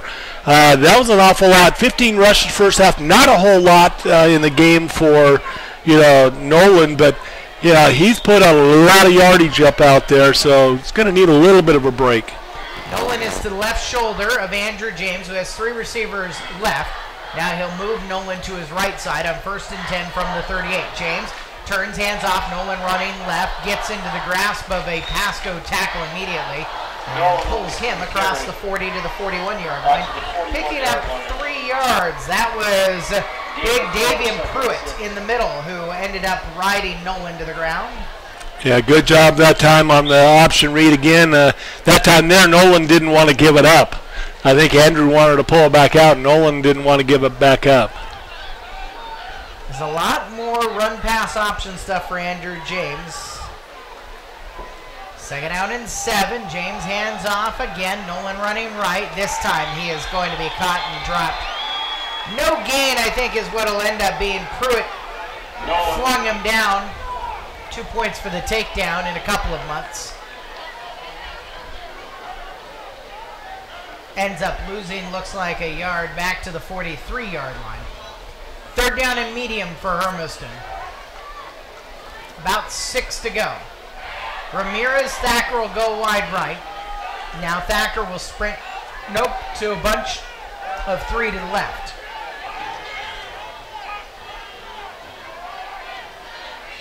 Faitete in the backfield, fake pitch from he got it. He's running right side to the edge. And he is shepherded out of bounds just across the 45 to the 46. He'll run out. 6-yard gain, 4th down and short, however. And Hermiston calls on Navarrete and the punt team. Just going to flip the field here with 3 minutes and 2 seconds gone in the 3rd quarter and a 21-0 lead. A little bit of a breeze coming out of the southwest for Hermiston right now also. Not much, but we'll see if he can flip this field. De Leon is back to receive. Lots of pressure. Kick a little bit short, end over end. It takes a Hermiston roll inside the 30, inside the 25, and it wobbles its way down to the 22-yard line. Kick will go for 36 yards. And Pasco, 1st down and 10 from the 22 is where they will get it back. They did get a couple of 1st downs. They got into Hermiston territory in the 1st half, but Emilio Davila and the team still looking for the exact right formula for their offense. Yeah, Hermiston did a much better job of covering the little wheel routes of Pasco's coming out. They should. They cover the same routes in practice every day, so they should know where they got to go on it. Nation behind Davila in a pistol set. He rolls out into left flat. Davila throws left. Diving in front and intercepts it at the 26-yard line. Intercepted on the play by the Bulldogs. Boy, Giovanni Rosone, you remember a year ago almost exactly to the day. Giovanni Rosone. We had some banged up guys in the secondary, and what was going to be a heralded secondary for Hermiston. And Giovanni Rosone got thrown into the fire against Union in Vancouver, and he looked pretty good for a young guy who had never played varsity football before. He looked like he had been a starter for a couple of years. He did. He played very well against that Union, and that was a tough Union team. So from the 26, Hermiston's got a 1st down and 10. James will hand off. Running left. Nolan's got a hold at the 15. Tripped up. Down to the 10-yard line. Nolan on the carry. Inside the 1st down run. Picks up 17. 1st and goal. 8:30 left in the third quarter. Hermiston looking to add on to their 3-touchdown lead. Linda James Wright. First and goal from the 9. James, barking orders. Slaps his hands, high snap, turns hands off. Nolan running left again. Boy, they're just tucking it behind Leby and Bradshaw, and they're moving furniture here in Hermiston down to the 5. Pick up 4 on that carry. Yeah, that was a nice run that time, and just did a great job of going right down in the middle along with Leby and that offensive line just trying to push, going right over some pretty good sized guys up there in front of them. And a lot of what makes that left side work is what Sergio Rosales is doing on the ball to snap and then seal. Second and goal from the 5. James with an H-back in the backfield as well. Play action, he'll roll to his left. Pressure that way, he gets around the corner to the goal line, reaches for the pylon, and he is out. At the 1. Official says that he didn't reach it over the pylon. And so that third down and goal from the 1-yard line. James goes out of bounds just inside the 1. I wonder how much that is an effect of not having a 5th guy out there and what the rotation was. And because it sure looked, Andrew ran out on the out-of-bounds side of the pylon, but he reached for it, and you just got to cross that pylon. Yeah, that'll be very interesting. You'll be able to tell that on tape, hopefully, and it looked like it was a good touchdown. 7:24 left in the third. 21-0 is the score. James hands off. Nolan barrels in. Touchdown Hermiston. 4-touchdown lead for the Bulldogs. Touchdown Bulldogs. Well, that time there, they said Hermiston settled down quite a bit. Aided by that big run again, by the 17-yard run of Nolan, but settled it down and went ahead and just kept it on the ground. Hermiston, 1 first down through the air on the night, Eric. They've got 15 on the night. So that is a heavy load of running and doing a great job. Well, I think he skimmed to the inside of the right goalpost, but Navarrete makes it 28-0 Hermiston. 7:20 left in the third quarter. You're listening to Bulldog Football at AM 1360 KOHU.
The Old West Federal Credit Union broadcast booth, Eric Olson and Sonny Leby with you on AM 1360 KOHU.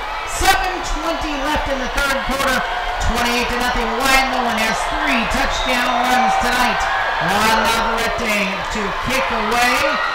Short again. Taken at the 8-yard line. An edge out to the left side by Nicholas Garcia. Garcia across the 35. So kicking into a bit more breeze, as you said, it's picking up a touch out of the southwest. Navarrete, who had 3 touchbacks in the first half, has a couple of kicks still inside the 10, but it's given an opportunity for Pasco to return the ball and get themselves better field position. Just 65 yards away from pay dirt. Yeah, and the other thing we need to do, I just noticed it again for the second straight time, You know, we're getting up there. We're teaching our kids to go down into a wedge and surround, but our wedge is still giving like a backwards arrow, coming back up a little bit. That time we gave up an extra 5 yards on the play. During the return. Oh, it's a penalty. On the receiving. Shot block. Half the distance. First down. That's only their second penalty on the night, and that was, what, for 13 yards? Well, no, 12 yards. 12 yards. Half the distance. They've got it on the 12. On the Ranch and Home scoreboard, 50-0 Rainier at Umatilla at halftime over at Milt Duran Field. Run up the middle for Tyson Nation. He'll get to the 16-yard line. About a 3-yard pickup on first down. 7 minutes left in the third quarter. Hermiston trying to preserve a 28-0 lead, hosting Pasco on opening night. And for Hermiston, their inaugural game as a member of the Mid-Columbia Conference. Second down, 7 to go. Fumble. Oh, up the middle, fumble, and it's going to roll all the way to the feet. The guy that just made the Wheeler was the one who ended up on the ball there. Number 7, wasn't it? No, I think 31. Nathan Wheeler is the one who ended up coming out of the foul. I mean, it was either Arnold or Wheeler. I thought it was Wheeler. Although Arnold's getting a lot of plaudits on the sideline. Yeah. Maybe it was Arnold. Yeah, Arnold was the one that made the tackle. The play before that did a good job. I don't know who stripped it. It was one of the interior defensive linemen did a good job reaching out and pulled the ball away. So from the 20, Hermiston takes over. They can start to break things open. 6:44 left in the third quarter. Right up the middle. Huge hole for Nolan. Tripped up, and Nolan is pulled down to the 6-yard line. Inside the 10, down Check to that. That might have been five. Fight Tate that time. No, it was Nolan. First and 10. First and goal. Nolan's already got 3 touchdown runs in this game.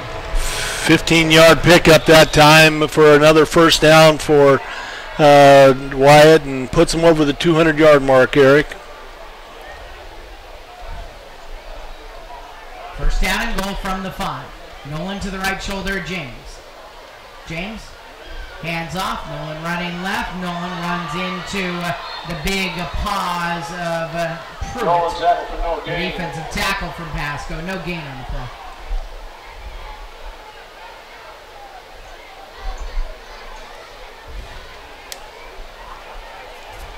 A little bit more detail to why they're so far behind in Umatilla is there was a long delay for an injury, and that's why they're just getting to halftime now. About a half-hour delay there. Second and goal from the 5. Nolan again running left. Nolan again runs into the Pasco Bulldogs, and this time it was the linebacking core who filled the hole. Picked up one on the play, but boy, he was met face to face up there in the middle of the hole. Third down and 1. 5.5 minutes left in the third quarter. 28-0 Hermiston's lead. They're looking to add on to it. It'll be interesting if they get stopped here, if they will let Navarrete kick a field goal. James and Nolan. James ends up pulling it out of Nolan's hands late, and he is tackled for a loss of 1. Back to the 5-yard line on the near sideline. Backside pursuit. Adam Carden, the junior, was the one who finished off Andrew James.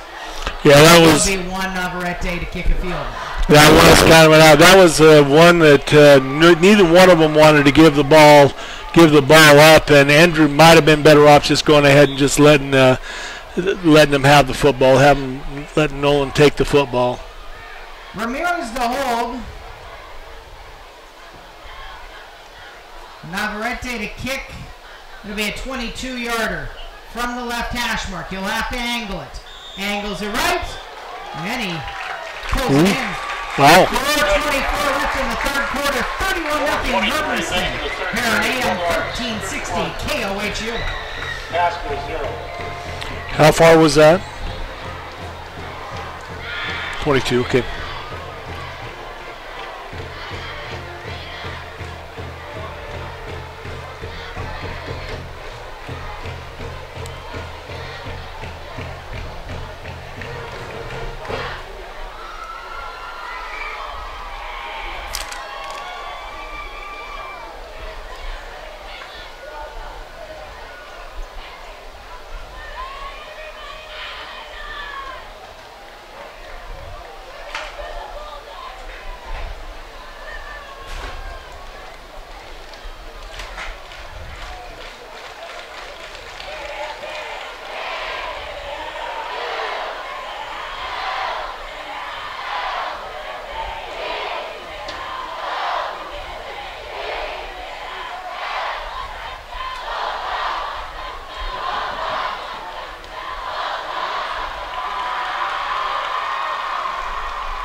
4:23 left in the third quarter. 31-0 Hermiston after the 22-yard field goal kicked by Juan Navarrete, who has it teed. Kicking into a bit stronger wind as we moved further into the evening. Although that didn't seem to matter there. Wow. 3 yards deep. Apparently you get a little bit of extra energy when you get to kick your first varsity field goal. He was pretty pumped up, wasn't he? Really no matter how far it is. And he Jimmy jacked that one into the end zone. Wow. So Pasco on the 20, down 31-0. And that makes it, crazy how it seems. You watch it, it makes a world of difference in high school football when you can force them to start from their own 20. It's crazy what adrenaline will do for you. Yeah.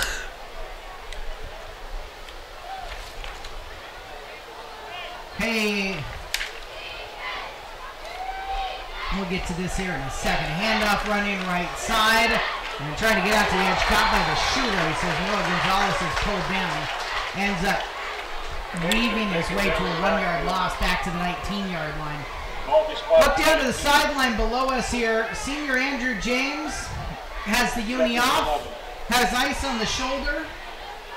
They're going to go to the bullpen here for the remainder of this one with 3:57 left in the third quarter. And looks like Sam Schwarzy is getting warm. Second down and 11 for Pasco. Flag out near sideline as the wide receiver here to the near side, Riley Brown, got an early start. And so they'll go back 5 yards.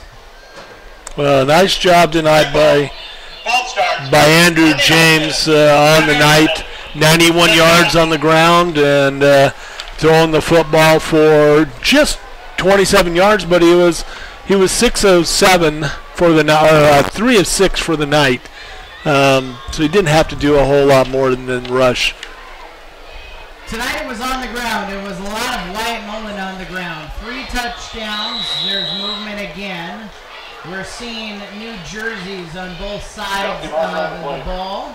Dead ball. In some False places. start on the offense. Consecutive false starts for Pasco. 5 more Second yards down. back. Now they're at the 9-yard line and facing a second down and 21 with 3:34 left in the third quarter. Yeah, that's never anything good if you start like that and keep moving backwards. They're deep in a hole right now. Gonzalez behind Davila. Davila looking to throw near sideline. Flushed out of the pocket, right to the sideline. He'll rifle one downfield. Yep. And it is going to be caught at the 31-yard line. Flag is out on the play for the hit underneath. Yeah, it was an interference, The yeah. underneath receiver. But there was a catch. And there's a bit of concern here on the player who got hit. Seems to be injured. Dan Emery right to him. Yeah, Riley Brown caught that ball for about a 18, 17-yard pickup. I think they got up to 31. I think he got a first down. I think that's going to be 22 yards. They haven't marked it yet.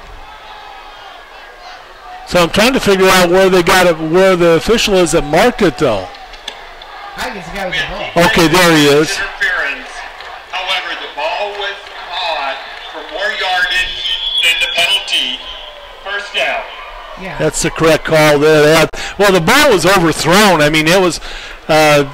You went in there for the for the try and make the play, and the ball went right over the top of Mitchell, and right over the top of his hands. And I don't know if he tipped it or whatever, where it might have got a little bit deeper.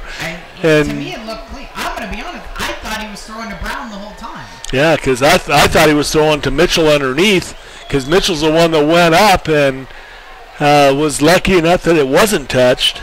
Ashley Lindberry, the trainer in Pasco, is with Mitchell, who's walking under his own power over to the far sideline. Maybe just more of a scare there on that play. 3:19 left in the third quarter. 31-0 is the lead for the Hermiston Bulldogs. Pasco. First down and 10 from the 31. Davila steps up in the pocket again. Jumps and throws near sideline. Caught at the 35 and out of bounds at the 40-yard line. That was enough there on that completion to Desmond Winkle. At the 45-yard line. Yeah. 12. And yeah. the first down will get them to the 45-yard line. About 3 minutes left in the third quarter. Pasco, a couple of first downs in a row. Davila rolling left, looking to throw. He will lob it downfield. Underneath it, picked off on the far sideline up to the 50, 45, and spun around at the 41-yard line. Intercepted on the play by the Bulldogs. Zane Davis. Zane Davis with the interception and the 12-yard return. Rizzo and Davis each have interceptions in this game. And the Bulldogs from Hermiston have the ball back. 31-0. 2:54 left in the third quarter. And Sam Schwarzy taking over at the quarterback position for Hermiston. He'll turn in handoff, left side run, trying to get out to the edge. Nolan's got some space, and he barrels over a would-be tackler. And he's shoved out of bounds. All the way down to the 30-yard line. They'll give him 12 yards in the game. I guess a welcome to Nolan Wyatt for the new guys coming in. Also, you don't take him up high like that. Bradshaw still at the left tackle. Still Levy at the left guard. Rosales at the center position. Coughlin at the right tackle. And looks like Duquette still, Coughlin at right guard. Looks like Duquette still at right tackle. Handoff ball. Nolan bobbling as he's running into traffic. He's hit and dropped. No gain. Actually, they give him a yard on the play. And Nolan's a bit shaken as he... Yeah, Schwarzy's going to have to understand that whenever the ball's up like that and he's having a tough time holding on to that football himself, don't try and stick it into the breadbasket down on low for a running back, because usually when you do that it's going to come up high and you're never going to get control of it.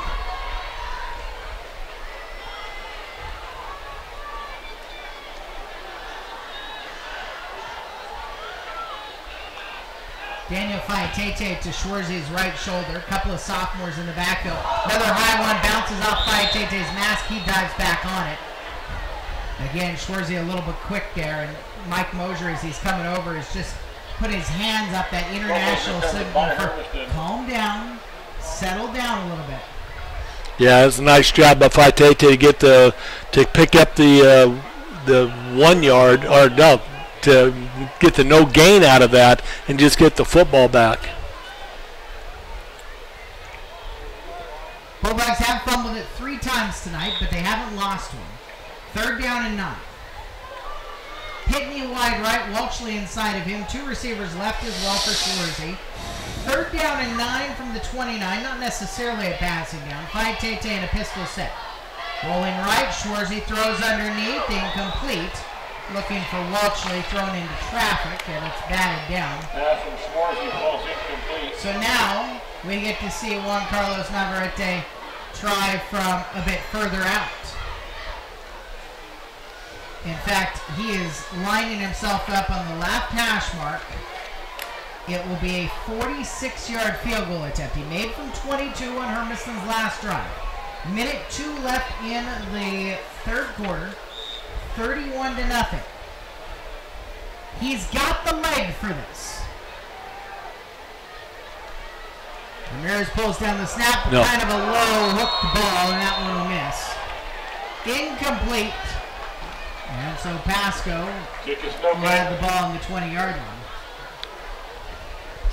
With 58 seconds left in the third quarter, trailing 31-0. At their own 29-yard line.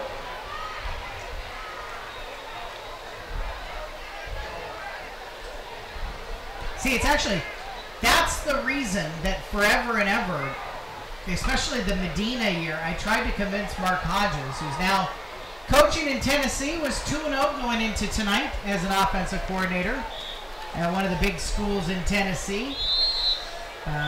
Jefferson County High School, I believe he said it was.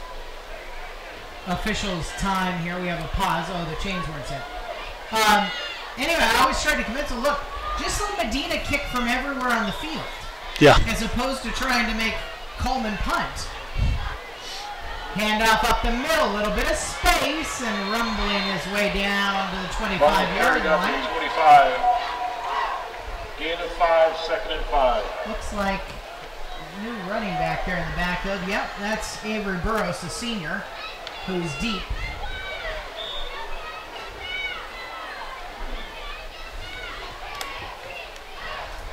Still Davila at the quarterback position. He'll hand to Burrows again. Burrows will rumble his way across the 30. First down yardage for Pasco. Up to the 32. You know, Hermiston's up 31-0. 24 seconds left in the third quarter. One of the concerns we've shared over and over again is the depth is not there for Hermiston. And so this is an opportunity. All right, you're not trying to get to the running clock time. You want to get your 2s and your 3s some chances. Big tackle in the backfield. Loss of yards on the play. Slow developing play and firing in there. Sean Stewart had the tackle for a loss. But Sonny, these guys need these moments because they might get called on in a closer game later on in the season. Yeah. And this is a chance for them to get some experience. Yes, it is, and you've got to go ahead and make sure you get some of these guys in as soon as you can, and you know, just make things happen for Hermiston right now. End of the third quarter, 31-0 Hermiston. You're listening to Bulldog Football on AM 1360 KOHU.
It's the Old West Federal Credit Union broadcast booth with Bulldog Football on AM 1360 KOHU Hermiston in its 48th year. Year 12 for me. 15? 14, going, yeah, I think 14, yeah. 2 with Dave Ego. 12 you've suffered through with me. 2 state titles in Oregon. First game as a member of the WIAA. 31-0 Hermiston. Pasco with the ball. Second down and 12. Near sideline. Davila will throw it underneath. He does find a receiver there. And pulled down at the 39-yard line. Look like Scott. Pass to the 39-yard line. Yeah, Brandon Scott pulls down the pass and picks up 9. Gain of about 10.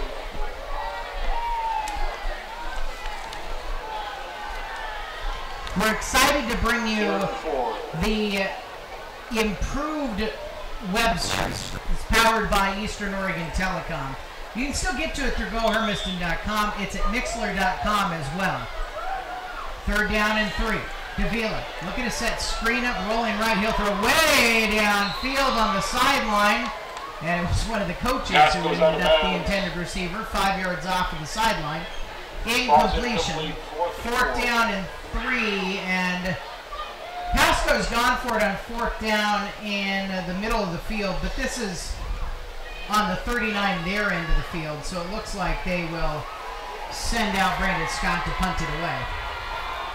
One of the things, if you go to Mixler.com and find 1360 KOHU, you can actually sign up, and there's an app you can get alerts when we go on the air, and You can listen on your phone, and you can listen on Apple products now. Our old stream had problems interfacing with Apple, so we're really excited for that endeavor here on KOHU. Punt is away. There's a boomer.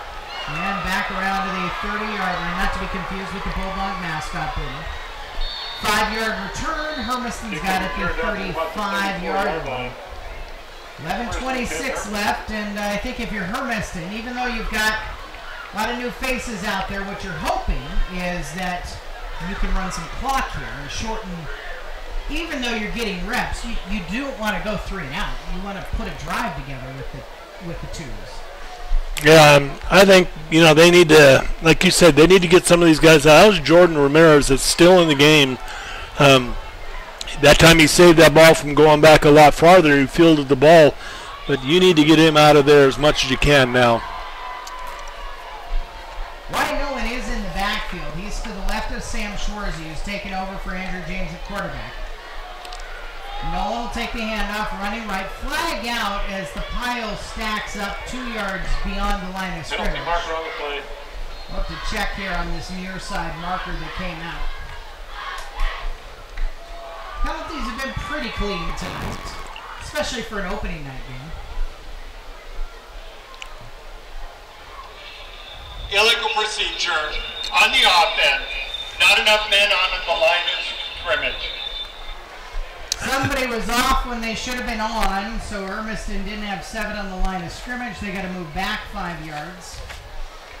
Yeah, just the 10th penalty total of the game. 6 on Hermiston, 4 on Pasco.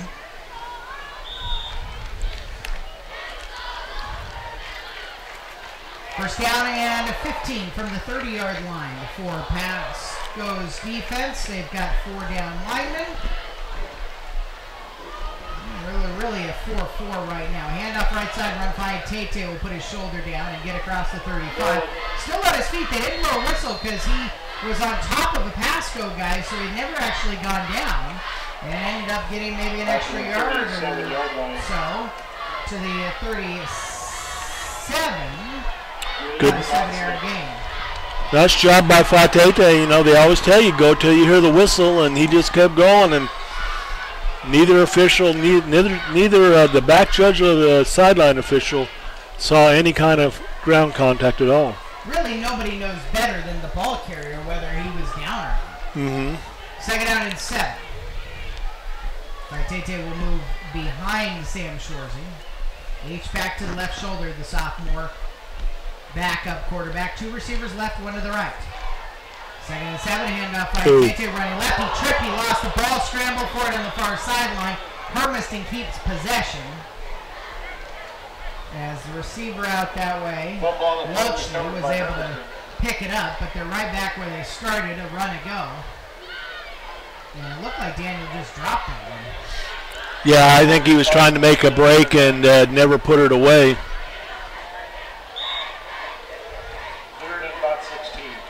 Frustrated sophomore running back comes off, and Nolan will replace him. 3rd down and 16. 9:35 left in the 4th quarter. Schwarzy's got 3 receiver options to his right. Nice drop back to throw, screen play, over the middle, and complete. Flag out on the play. I think you're going to find a lineman downfield. The ball was really, it appeared to be a pass actually to Pasco's Travis Thorne. The sophomore, though, got the ball in his belly, and then he got a Bulldog from Hermiston in his belly, and the second thing into his belly made the first thing fall out.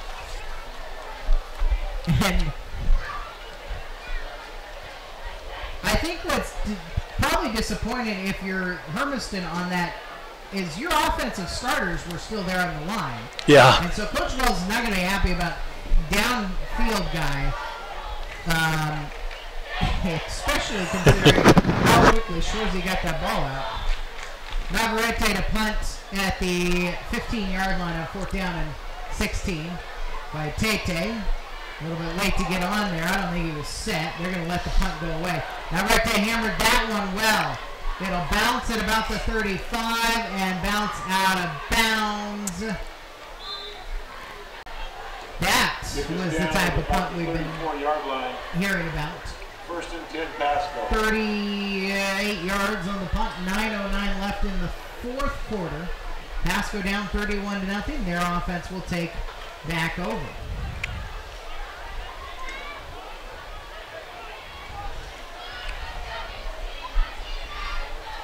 Right now, free safety is Trevor Wagner.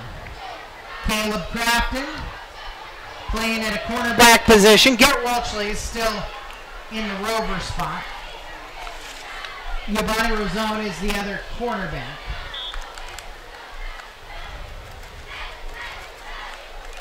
Davila still quarterback for Pasco. Throws far sideline. On the sideline, he's got a completion. Pass is complete. Receiver is taking it back. And Stickle was the one who pulled that one in.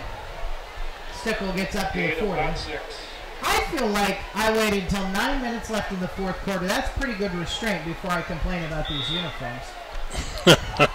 Second down and second down and 4 after a 6-yard gain. Same play, Stickle again, far sideline, first down yardage this time. As he's pulled out of bounds by Tete. These are white uniforms with silver numerals and a thin purple piping around the silver. I'm sure they look beautiful in the catalog, but from the press box, it looks like they're all the same number until you put binoculars on. Far sideline run and a handful of yards picked up there. Ball carrier is taken down at about the 47-yard line. That was Noah Gonzalez who picked up 4. I mean, there should be a rule against it, son. I would say the same thing about Hermiston's jerseys. They're fine right now, but when you get them on film, black on purple, it's just tough. Far sideline, deep ball thrown, too far. Incomplete, trying to get it to Riley Brown, who is one-on-one with Giovanni Rosone. Defensive backs have been good tonight for Hermiston. They have stepped it up, and especially in this second half, to where now that they're, somebody's down and a flag is down. Pasco player injured, flag down near him. Is this going to be a late hit? Or did he just pick it up?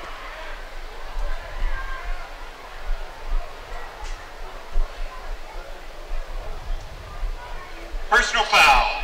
Roughing the passer. Roughing the passer penalty against Hermiston. It'll move Pasco into Hermiston territory here. And so Davila is the one being attended to right now. 8:20 left in the fourth quarter. Looks like he is back up. 31-0 Hermiston's lead.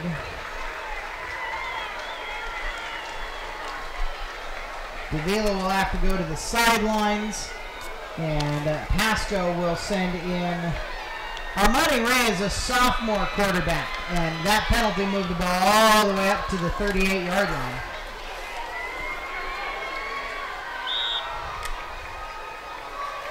First down and 10. Now Reyes at quarterback.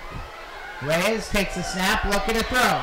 Deep, down the far sideline, at the end zone, incomplete. Nice thrown pass, nice defense. Ball's incomplete. Rosone knocked it out. Almost looked like Riley Brown, who kind of became the defender, might have shoved Rosone, but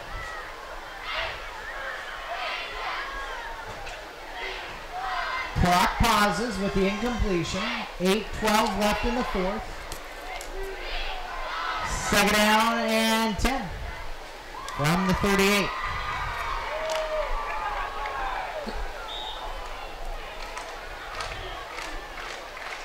Davila's back in at quarterback, so the senior just took the one play off. He's fine now. Pump fake throws. Far sideline too far.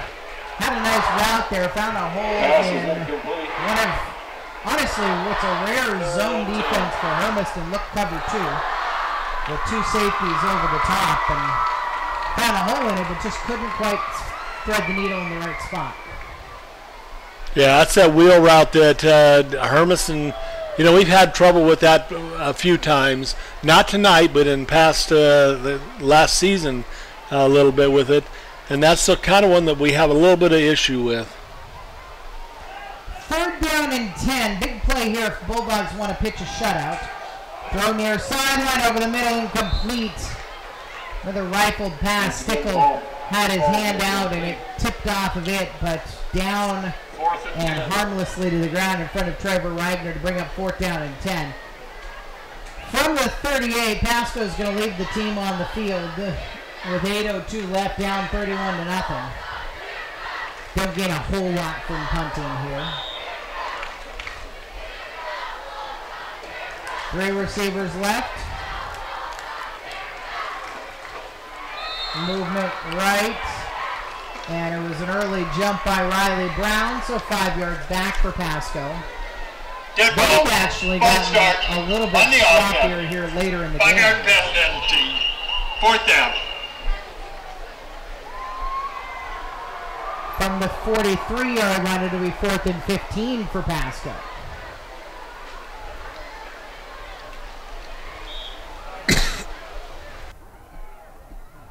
Damian Rivera in at the rover position now. The senior getting some playing time as Scott Hammond's also starting to get some of his twos in the game. Giovanni Rizzone looked late, but he got his hand up and batted it away from Riley Brown, who he's battled with all night. Giovanni Rizzone has won that one-on-one. Yes, he has. He's done a great job. That's, I think, the 4th, along with his interception, the 4th batted ball he's had on the night. Turnover on down. 2nd time tonight Pasco has turned the ball over that way. And Hermiston's lead is 31-0 with 7:57 left in the 4th quarter.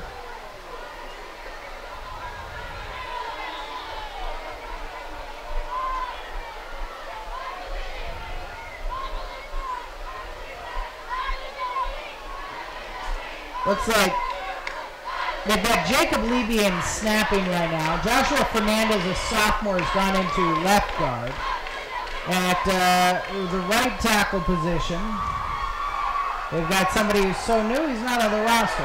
Hand off right side, Ronald White Nolan, all the way up to the 46-yard line. To the 46-yard line. 1st down yardage gives him 10. What's that put Nolan at? 230. 230 on the night and the 3 touchdowns. On how many carries? On 26. It's quite a comeback to football for Wyatt Nolan. 233 scores, 7:30 left in the game. 1st down and 10 in Pasco territory.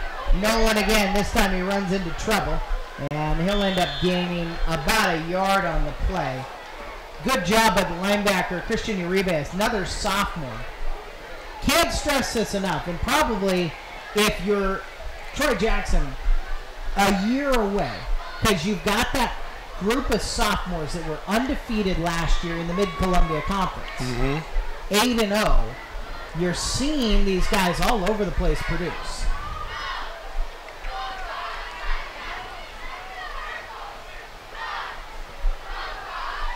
First down and 10 from the, 2nd down and 10 from the 46. So they said no gain on the carry. Schwarzy in there, quarterback, hands off. Daniel Faitete running left side. He's got some space at the 40. He's got 3, busts through, and across the 25. It was such an exciting run, I was getting choked up.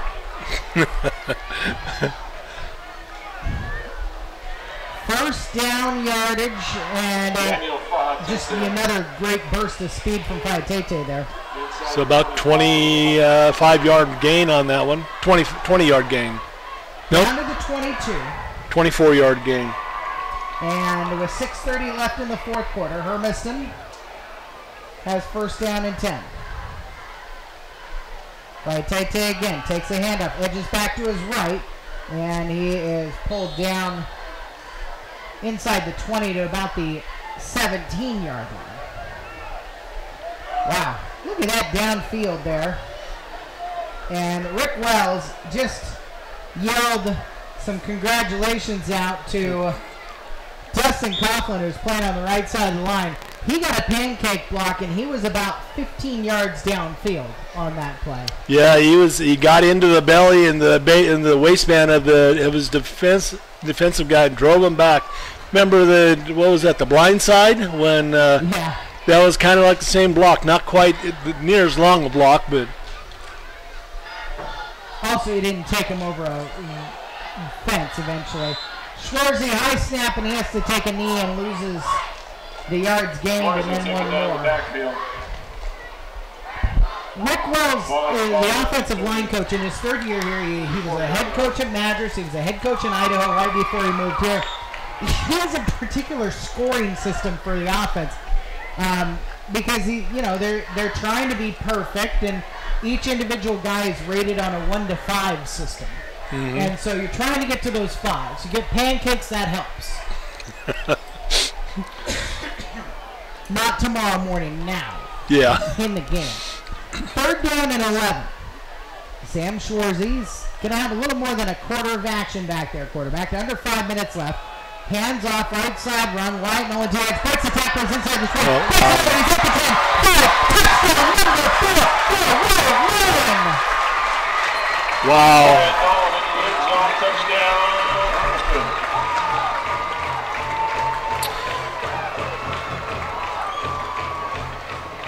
That one was from 31 yards out.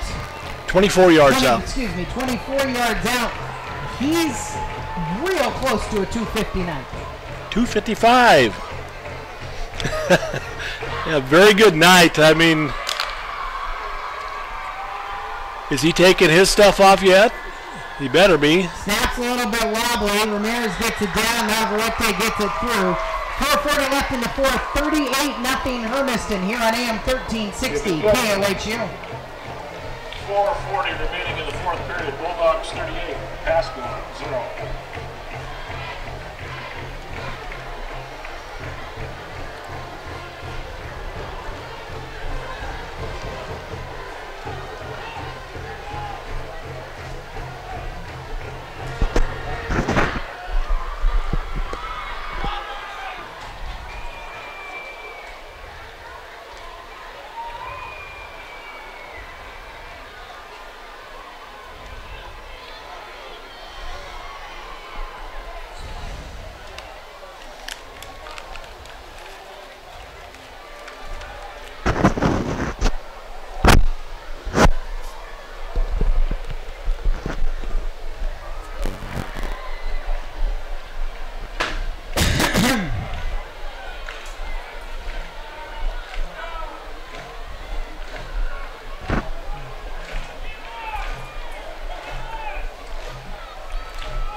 Give away the ending, but I think we know who's going to get the Delish Bistro player of the game here in a little bit.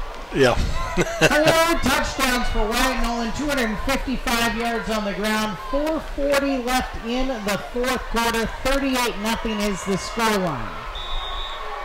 If you were wondering in the back of your mind, there is a change to the running clock rule in Washington. It's 40 points, not 45. Navarrete just pounds it to the back of the end zone. Another touchback for Juan Navarrete, who has been tremendous tonight kicking the ball. He's got a field goal from 22 yards out. A little bit off on the one from from 42, but what's that? 6 touchbacks now, I believe? Yes, it is. 5 touchbacks right now. And Hermiston has had just about as much as they could ask for on opening night go their way. Wyatt Nolan, 255 yards on the ground. Defense currently pitching a shutout. Pasco does make a change at quarterback, and it's that sophomore, Amani Reyes, back into the game. Reyes looking to throw right side, ball throw to the sideline, incomplete over the top of his intended receiver. Incomplete. And that's the only still in there at receiver. And yeah, on the that's the one thing I noticed. That he did get a chance to play quite a few plays up there at quarterback at Pasco. That he's got a very smooth delivery. He just is young, and I don't know. You know, he's just not quite ready for the varsity speed just yet. He's really ramped up. Nation is behind him as the running back. To throw again, right side throw again, and this one's complete. Just short of the first down marker, into the hands of Riley Brown. Pauses the clock with Brown going out of bounds with 4:30 left. The end of the fourth quarter. 38-0 is the scoreline. Across the way, there's an SUV that is desperately trying to figure out how to get out of the old fairgrounds. Nation takes a run right side. First down yardage, 10 more. He's across the 40 and shoved out of bounds into his bench at the 43-yard line, picking up about 13. I'm not sure that gate's open either. No, it's not. I don't even know how they got in there, to be honest. But across the way, a year ago, it was just an empty fairgrounds. This year, concrete pad down. They moved the bleachers